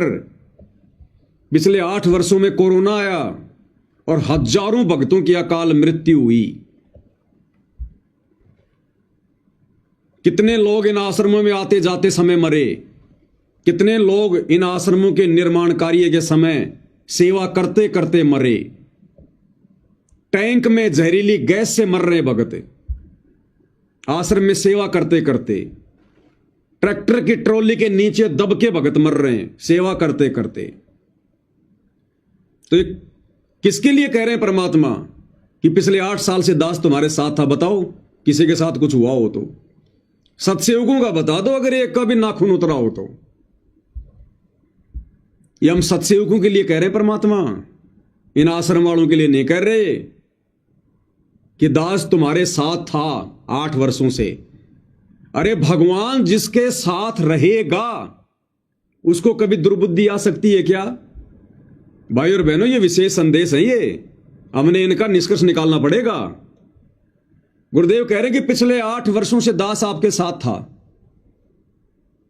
यानी गुरुजी अगर भगत के साथ थे, अगर भगत के साथ भगवान हो जाएगा तो क्या भगत को राजनीतियां करने वाली दुर्बुद्धि आएगी? क्या भगत आन उपासना करने के लिए अयोध्या में जाएगा भंडारा लगाने? क्या भगत परशुराम की जयंती पर आन उपासना में जाएगा? क्या अपने आश्रमों में कबीर जी का प्रकट दिवस छोड़कर सिरसा की अनाज मंडी में नकली कबीर पंथियों के यहां कबीर जी की जयंती मनाने जाएगा? अगर भगवान साथ है तो, अगर गुरु साथ है तो क्या भगत को दुर्बुद्धि आएगी? गुंडों की सीबीआई जांच का समर्थन करेगा? आरक्षण में जाके बैठेगा? बिरानी आग में जलेगा? करोड़ों रुपया अपने दान का बर्बाद करेगा कुपात्रों को देकर? अगर भगवान साथ है तो किसके साथ है भगवान? ये संकेत परमात्मा किसके लिए कर रहे हैं? अपने सत्सेवक बच्चों के लिए कि दास पिछले 8 वर्षों से तुम्हारे साथ था और आगे भी रहेगा। बता दो अगर किसी का कुछ बिगड़ा है तो। और जो हो रहा है बहुत अच्छा हो रहा है, जो होगा वो भी अच्छा होगा और बहुत अच्छा होगा सत्सेवकों के साथ। इनकी तो काल ने घिस निकाल रखी है आश्रम वालों की, तो इनके साथ क्या अच्छा होगा? इनका तो जितना बुरा होना था हो चुका है, जितनी मर्यादाएं टूटनी थी टूट चुकी हैं। इनकी तो केवल बैटरी चल रही है, कब तक चलेगी वो परमात्मा जाने। ये विशेष संदेश है भाई और बहनों, विशेष संदेश। एक तीर से परमात्मा अनेकों शिकार करते हैं। अब दोबारा सुनो, अब समझ में आएगा पूरा मामला। जी, जब कोई फर्क नहीं पड़ता, अगर समय का इंतजार करो। अभी तो गेम जारी है, हार जीत तो पक्ष होगी। आप विश्वास रखो। और ये विश्वास का एक और आपके लिए पॉइंट है, कहां से क्या हो रहा है। हो सकता है ये ज्यादा समय नहीं रहा करे, क्योंकि ये अनहोनी है। कभी भूतो ना बहुस्ती, भयान होगा, ऐसा हो ही नहीं सकता। लेकिन दास आपके साथ रहेगा। पहले भी था, 8 साल कोई बात नहीं हुई। बताओ, किसी को कोई कमी रही है तो किसी बात। ये तो इसलिए कि आपको फिर प्रेरित करना था कि आपका दिल ना टूट जाए। ये तो इसलिए कि आपको फिर से प्रेरित करना था, कहीं आपका दिल ना टूट जाए। क्या? ये विशेष संदेश भेजकर कि बच्चों ये जो विशेष संदेश आ रहे हैं ना, ये तो इसलिए कि आपको प्रेरित करना था, कहीं आपका दिल ना टूट जाए। किसका? सत्सेवकों का। क्यों? क्योंकि ना तो हम इन आश्रमों में जा रहे, ना हम इन नामदान सेंटरों पे जा रहे, ना हम इन कोऑर्डिनेटरों के झूठे आदेशों पे चलते, ना हम गुरुजी के परिवार के कुकर्मों में कोई सहयोग करते, ना हम इनको पात्रों को आश्रमों में जाकर, नामदान सेंटरों पे जाकर ज्योति पाठ और दान का पैसा देते, ना हम इनके मनमाने आचरणों में शामिल होते। और उल्टा इन्होंने हमें गुरुद्रोही घोषित करवा रखा। तो गुरुजी हमें कह रहे हैं, सत्सेवकों को कह रहे हैं कि ये तो इसलिए कि आप लोगों को प्रेरित करना था, कहीं आपका दिल ना टूट जाए। अरे बाकी संगत तो आश्रम में जा रही है, सारे कुकर्म कर रही है, मौज मस्ती कर रही है, हर आदेश पे चल रही है, कुपात्रों के साथ मिलकर सब कुछ मनमाना आचरण कर रही है, मर्यादा तोड़ रही है। उनके लिए नहीं, ये विशेष संदेश गुरुदेव भगवान ने हम सत्सेवकों को एक नई जिंदगी, एक नई हिम्मत देने के लिए भेजे हैं, सत्सेवकों के लिए। और कौन निकाल पाया निष्कर्ष? केवल सत्सेवक है। और नई हिम्मत मिली किसको? केवल सत्सेवकों को। अरे बाकी इन लोगों के पास में तो ये विशेष संदेश से पहले हिसार जेल से लेटर आ रहे थे, गुरुजी की ऑडियो आ रही थी, वीडियो आ रहे थे। इनके लिए नहीं कह रहे परमात्मा। ज्ञानी भक्तों के लिए परमात्मा ज्ञान की बातें भेजेगा। तो ये विशेष संदेश, ज्ञानवर्धक संदेश हम सत्सेवकों के लिए परमात्मा ने भेजे हैं। तो गुरुदेव कह रहे हैं, दास तुम्हारे साथ में था 8 साल से, बताओ किसी कुछ हुआ हो तो, और आगे भी साथ रहेगा। अगर हम भी इसी प्रकार से मर्यादा में रहकर, गुरु को परमात्मा मानकर, घर को आश्रम बनाकर भक्ति करते रहेंगे, तो परमात्मा पहले की तरह साथ में रहेगा। और जो जो हमारी भक्ति बढ़ेगी, त्यों त्यों परमात्मा और नजदीक आएगा, हमारे संकटों का निवारण होगा, संघर्ष हमारा डाउन होता चला जाएगा, हमें दृढ़ विश्वास हो जाएगा। तो क्या कह रहे हैं परमेश्वर? बताओ, किसी को कोई कमी रही है तो किसी बात। ये तो इसलिए कि आपको फिर प्रेरित करना था कि आपका दिल ना टूट जाए। आप समझ लेना, जो हो रहा है परमात्मा की कृपा से हो रहा है। आगे जो होगा उसकी रजा से होगा, और जो होगा तो अच्छा होगा, बहुत ही अच्छा होगा। दास को अपने साथ समझना, जो होगा बहुत ही अच्छा होगा। अब ये विशेष संदेश नंबर 7 आने के बाद तो इन लोगों ने राजनीतियां शुरू कर दी, आश्रम वालों ने। तो क्या बहुत अच्छा हो रहा है? अगर गुरुदेव के इस सत्संग के अनुसार सोचें, अगर ये आश्रम वालों के लिए संकेत है, तो इस विशेष संदेश के आने के बाद तो, क्योंकि 2.5-3 साल हो गई विशेष संदेश को आए हुए, तो इस विशेष संदेश के बाद तो संगत की ना जाने कैसे कैसे मर्यादा तोड़वा दी गई, आन उपासना करवा दी गई, ये अन्नपूर्णा मुहिम चला दी गई, गुरुजी का विधान तोड़ दिया गया। गुरु कहता कि घर आए को भोजन कराओ, जा जाकर मत दो, ये जा जाकर ही दे रहे हैं। गरीब भगत को 25,000 रुपए के पाठ का दंड, और दारू पीने वाले, बीड़ी पीने वाले जगत वालों के 15-15 लाख के मकान फ्री। ये बहुत अच्छा हो रहा है क्या? राजनेताओं की रैलियों में जाकर मर्यादा तोड़वा दी, ये बहुत अच्छा हो रहा है क्या? परशुराम जी की जयंती में भेजकर हमारी मर्यादा तोड़वा दी, ये बहुत अच्छा हो रहा है क्या? संगत का करोड़ों रुपया जाटों की धर्मशाला में 5वां फ्लोर बनाने में बर्बाद करवा दिया गया, ये बहुत अच्छा हो रहा है क्या? अरे ये कहते हैं कि गरीब सुदामा का महल बना दिया गुरुजी ने, गरीब सुदामा का। और संगत भी सोच लेती है बेचारा गरीब आदमी था, गरीब आदमी था, महल बना दिया, मकान बना दिया। अरे वो जाटों की धर्मशाला जिसका 4 फ्लोर पूरा हो चुका था, वो कौन से गरीब थे? वो करोड़ों की धर्मशाला लेकर बैठे थे सोनीपत के गोहाना में, हरियाणा के जाट। वो कौन से गरीब थे, निर्धन थे, सुदामा थे क्या? उनका 5वां फ्लोर क्यों बनाया? वो गरीब थे, वो सुदामा थे, उनकी हालत खराब थी, भीख मांग के खा रहे थे। तो कोई मर्यादा नहीं है। तो गुरुदेव कह रहे हैं आगे आगे जो होगा बहुत ही अच्छा होगा। तो ये अच्छा हो रहा है क्या? ये मर्यादा तोड़वाई जा रही है, बहुत अच्छा हो रहा है। हम सत्सेवकों के लिए कह रहे हैं भगवान।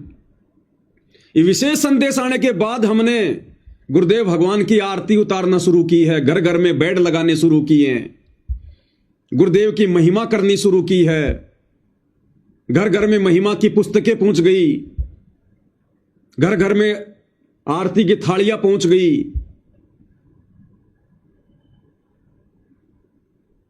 घर घर में गुरुदेव को भोग लगना शुरू हो गया, घर घर में पाठ प्रकाश की वाणियां पहुंच गई। तो ये किसके लिए बहुत अच्छा हो रहा है? और सबसे बड़ी बात, हमारी मर्यादा सुरक्षित। उधर मर्यादा नाम की कोई चीज ही नहीं बची। तो ये बहुत अच्छा उन आश्रम वालों के लिए हो रहा है, गुरुदेव के वचन अनुसार, या हम सत्सेवक भाई बहनों के लिए हो रहा है? विश्वास हमारा बढ़ रहा है या मर्यादा उनकी टूट रही है?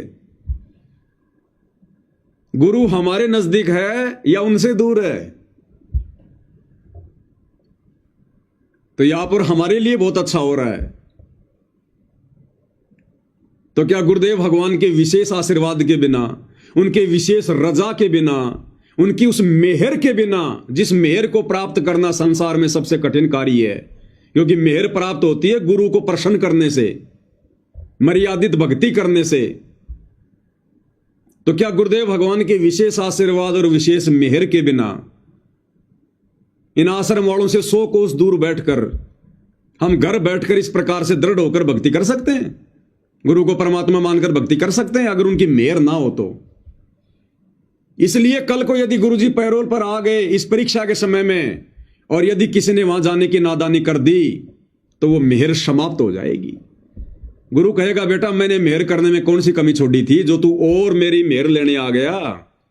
अब मेहर नहीं मिलेगी, तेरे को जहर मिलेगा, जहर। तो इतना दृढ़ विश्वास भाई और बहनों हमने रखना पड़ेगा। हालांकि ये काल का एजेंट मन ये बहुत परेशान करेगा, तरह तरह के विचार मन में लेके आएगा, लेकिन भाई साथ संगतियों से फिर हमने क्या सीखा है, उसको भी तो आधार बनाना पड़ेगा। और एक विशेष संदेश में गुरुदेव हमें यही संदेशा दे रहे हैं कि भक्ति करो तो ढंग से करो, नहीं तो छोड़ दो, छोड़ दो, फिर कोई मतलब नहीं है इस भक्ति का। दोगलापन मत करो, फिर ना खुद परेशान हो ना भगवान को परेशान करो। तो ये जो ज्ञान आपको सुनाया जा रहा है, ये हर पहलू पर आपको सतर्क किया जा रहा है। तो या तो इस भक्ति में छोड़ दो, रिया कति दर्द हो जाओ, कमर कस लो, अब का पीछा छुटवाना है।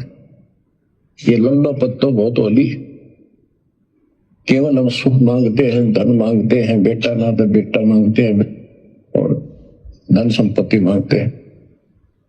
ये तो बिना मांगे दे देगा जब दिल डट गया आपका, डर रहे तो भाई और बहनों, अगर पूज्य गुरुदेव भगवान सांसारिक दृष्टि में, कानून की दृष्टि में यदि पैरोल पर कुछ दिनों के लिए वर्तमान इस परीक्षा के बीच में अगर इन आश्रमों में आते हैं, तो भाई और बहनों ये केवल सत्सेवक भाई बहनों की अग्नि परीक्षा होगी। और ये देखो दयालु भगवान दास को प्रेरणा करके उस परीक्षा से पहले ही आप भाई बहनों को सूचित करवा दिया। आपके दिलो दिमाग में ये बातें डाल दी गई हैं। कोई ये नहीं कह सकता कि मेरे तक संदेशा नहीं पहुंचा था, मुझे पता नहीं था क्या डिसीजन लेना और क्या नहीं लेना है। बाकी कार्य भाई अपने अपने बुद्धि विवेक का है। अगर भगवान को आपने शब्द रूप में मान लिया, गुरुदेव भगवान को परमेश्वर मान रखा है, कबीर देव मान रखा है,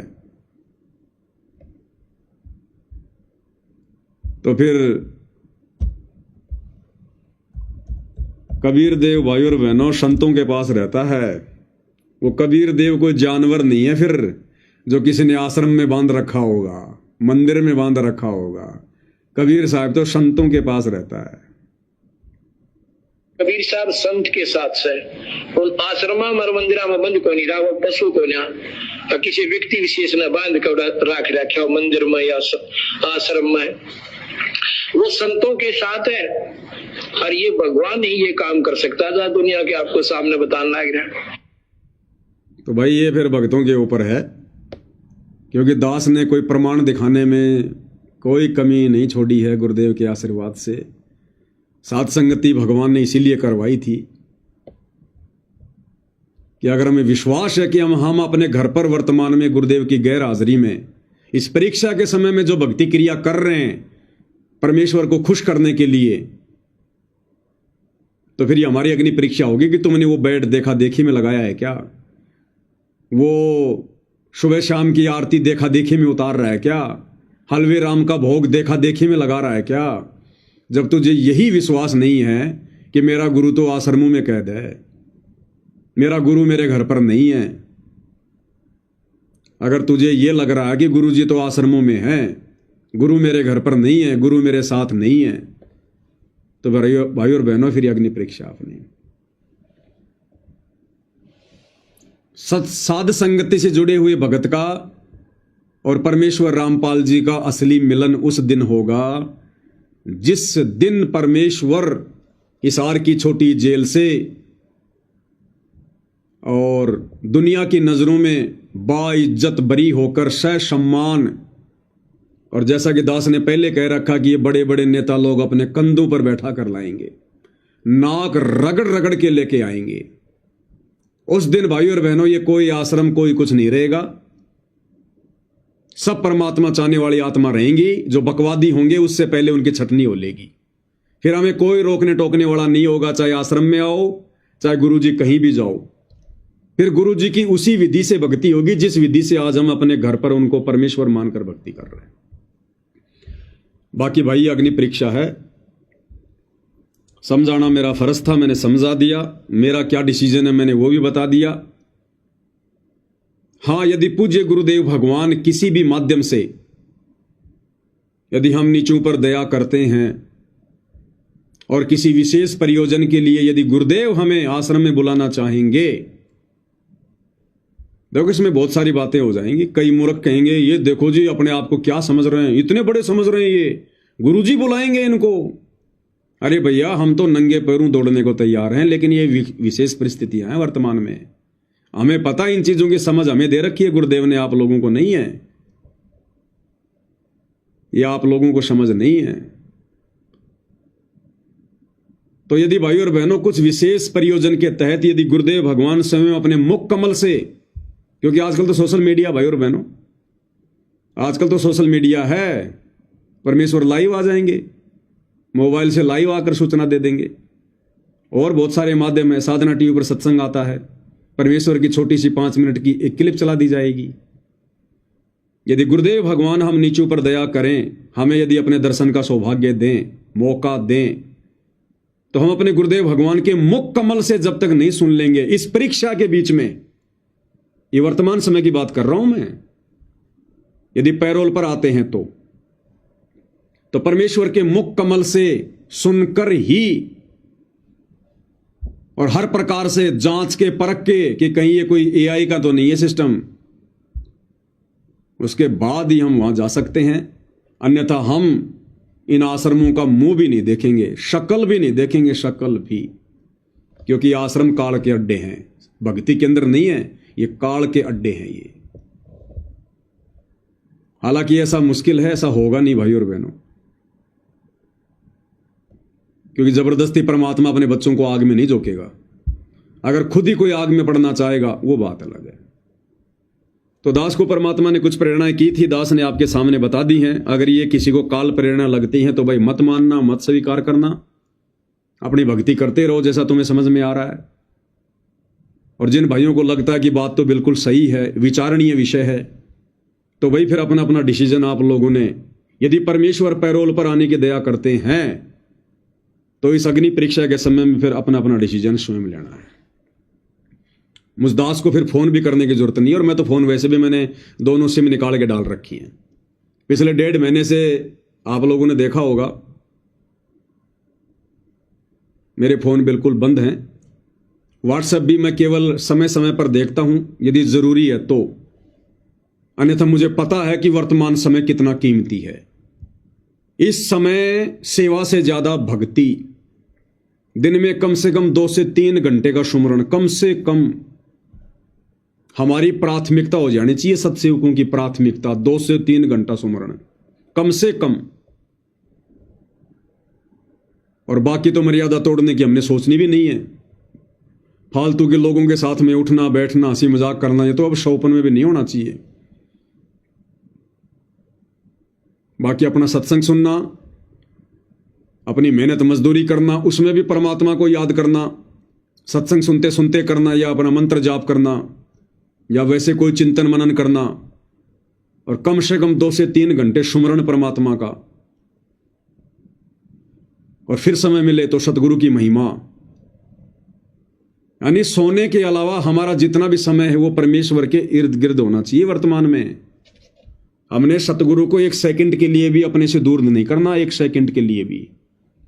ये हमारा सुमरण हमारा सतगुरु है, ये सतगुरु महिमा हमारा सतगुरु है, ये सत्संग सुनना हमारा सतगुरु है, ये चिंतन मनन करना हमारा सतगुरु है।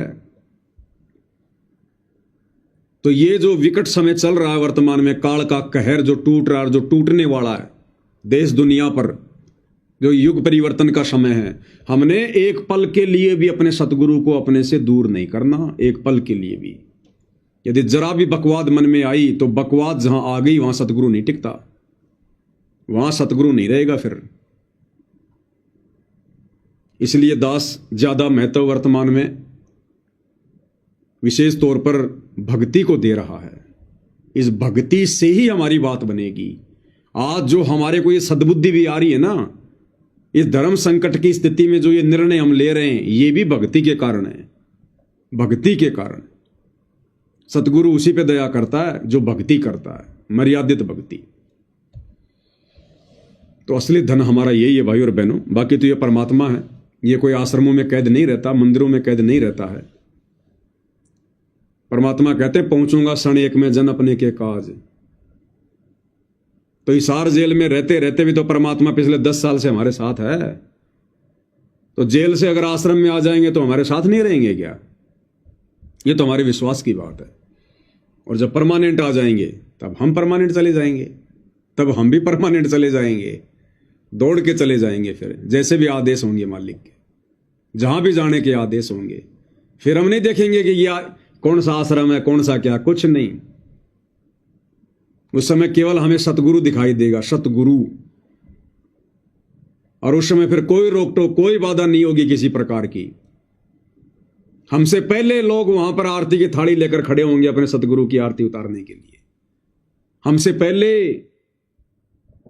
क्योंकि परमात्मा आने के बाद में ये पंचायत लेके नहीं बैठेगा कौन सही है कौन गलत है। वो निर्णय उस समय, जब परीक्षा समाप्त तो निर्णय भी समाप्त। परीक्षा एंड उसी समय होती है जब बिल्कुल सब कुछ क्लियर हो जाता है। अगर क्लियर ही नहीं हुआ तो फिर परीक्षा कहां समाप्त हुई। लेकिन वर्तमान अग्नि परीक्षा में भाई और बहनों अपनी भक्ति बचानी है तो बहुत सारे डिसीजन लेने पड़ेंगे, बुद्धि विवेक से सोच समझ कर। जल्दबाजी में फैसले बहुत बड़ा नुकसान पहुंचा देंगे। तो आज की सतगुरु महिमा में साथ संगति में केवल इतना ही। परमेश्वर हम सबको सद्बुद्धि बख्शे, आशीर्वाद दे, मार्गदर्शन करे परमात्मा। इन विकट परिस्थितियों में, धर्म संकट की स्थिति में हम डगमग ना हो, हमारा विश्वास दृढ़ रहे। बंदी छोड़ सतगुरु रामपाल जी परमेश्वर जी की जय हो।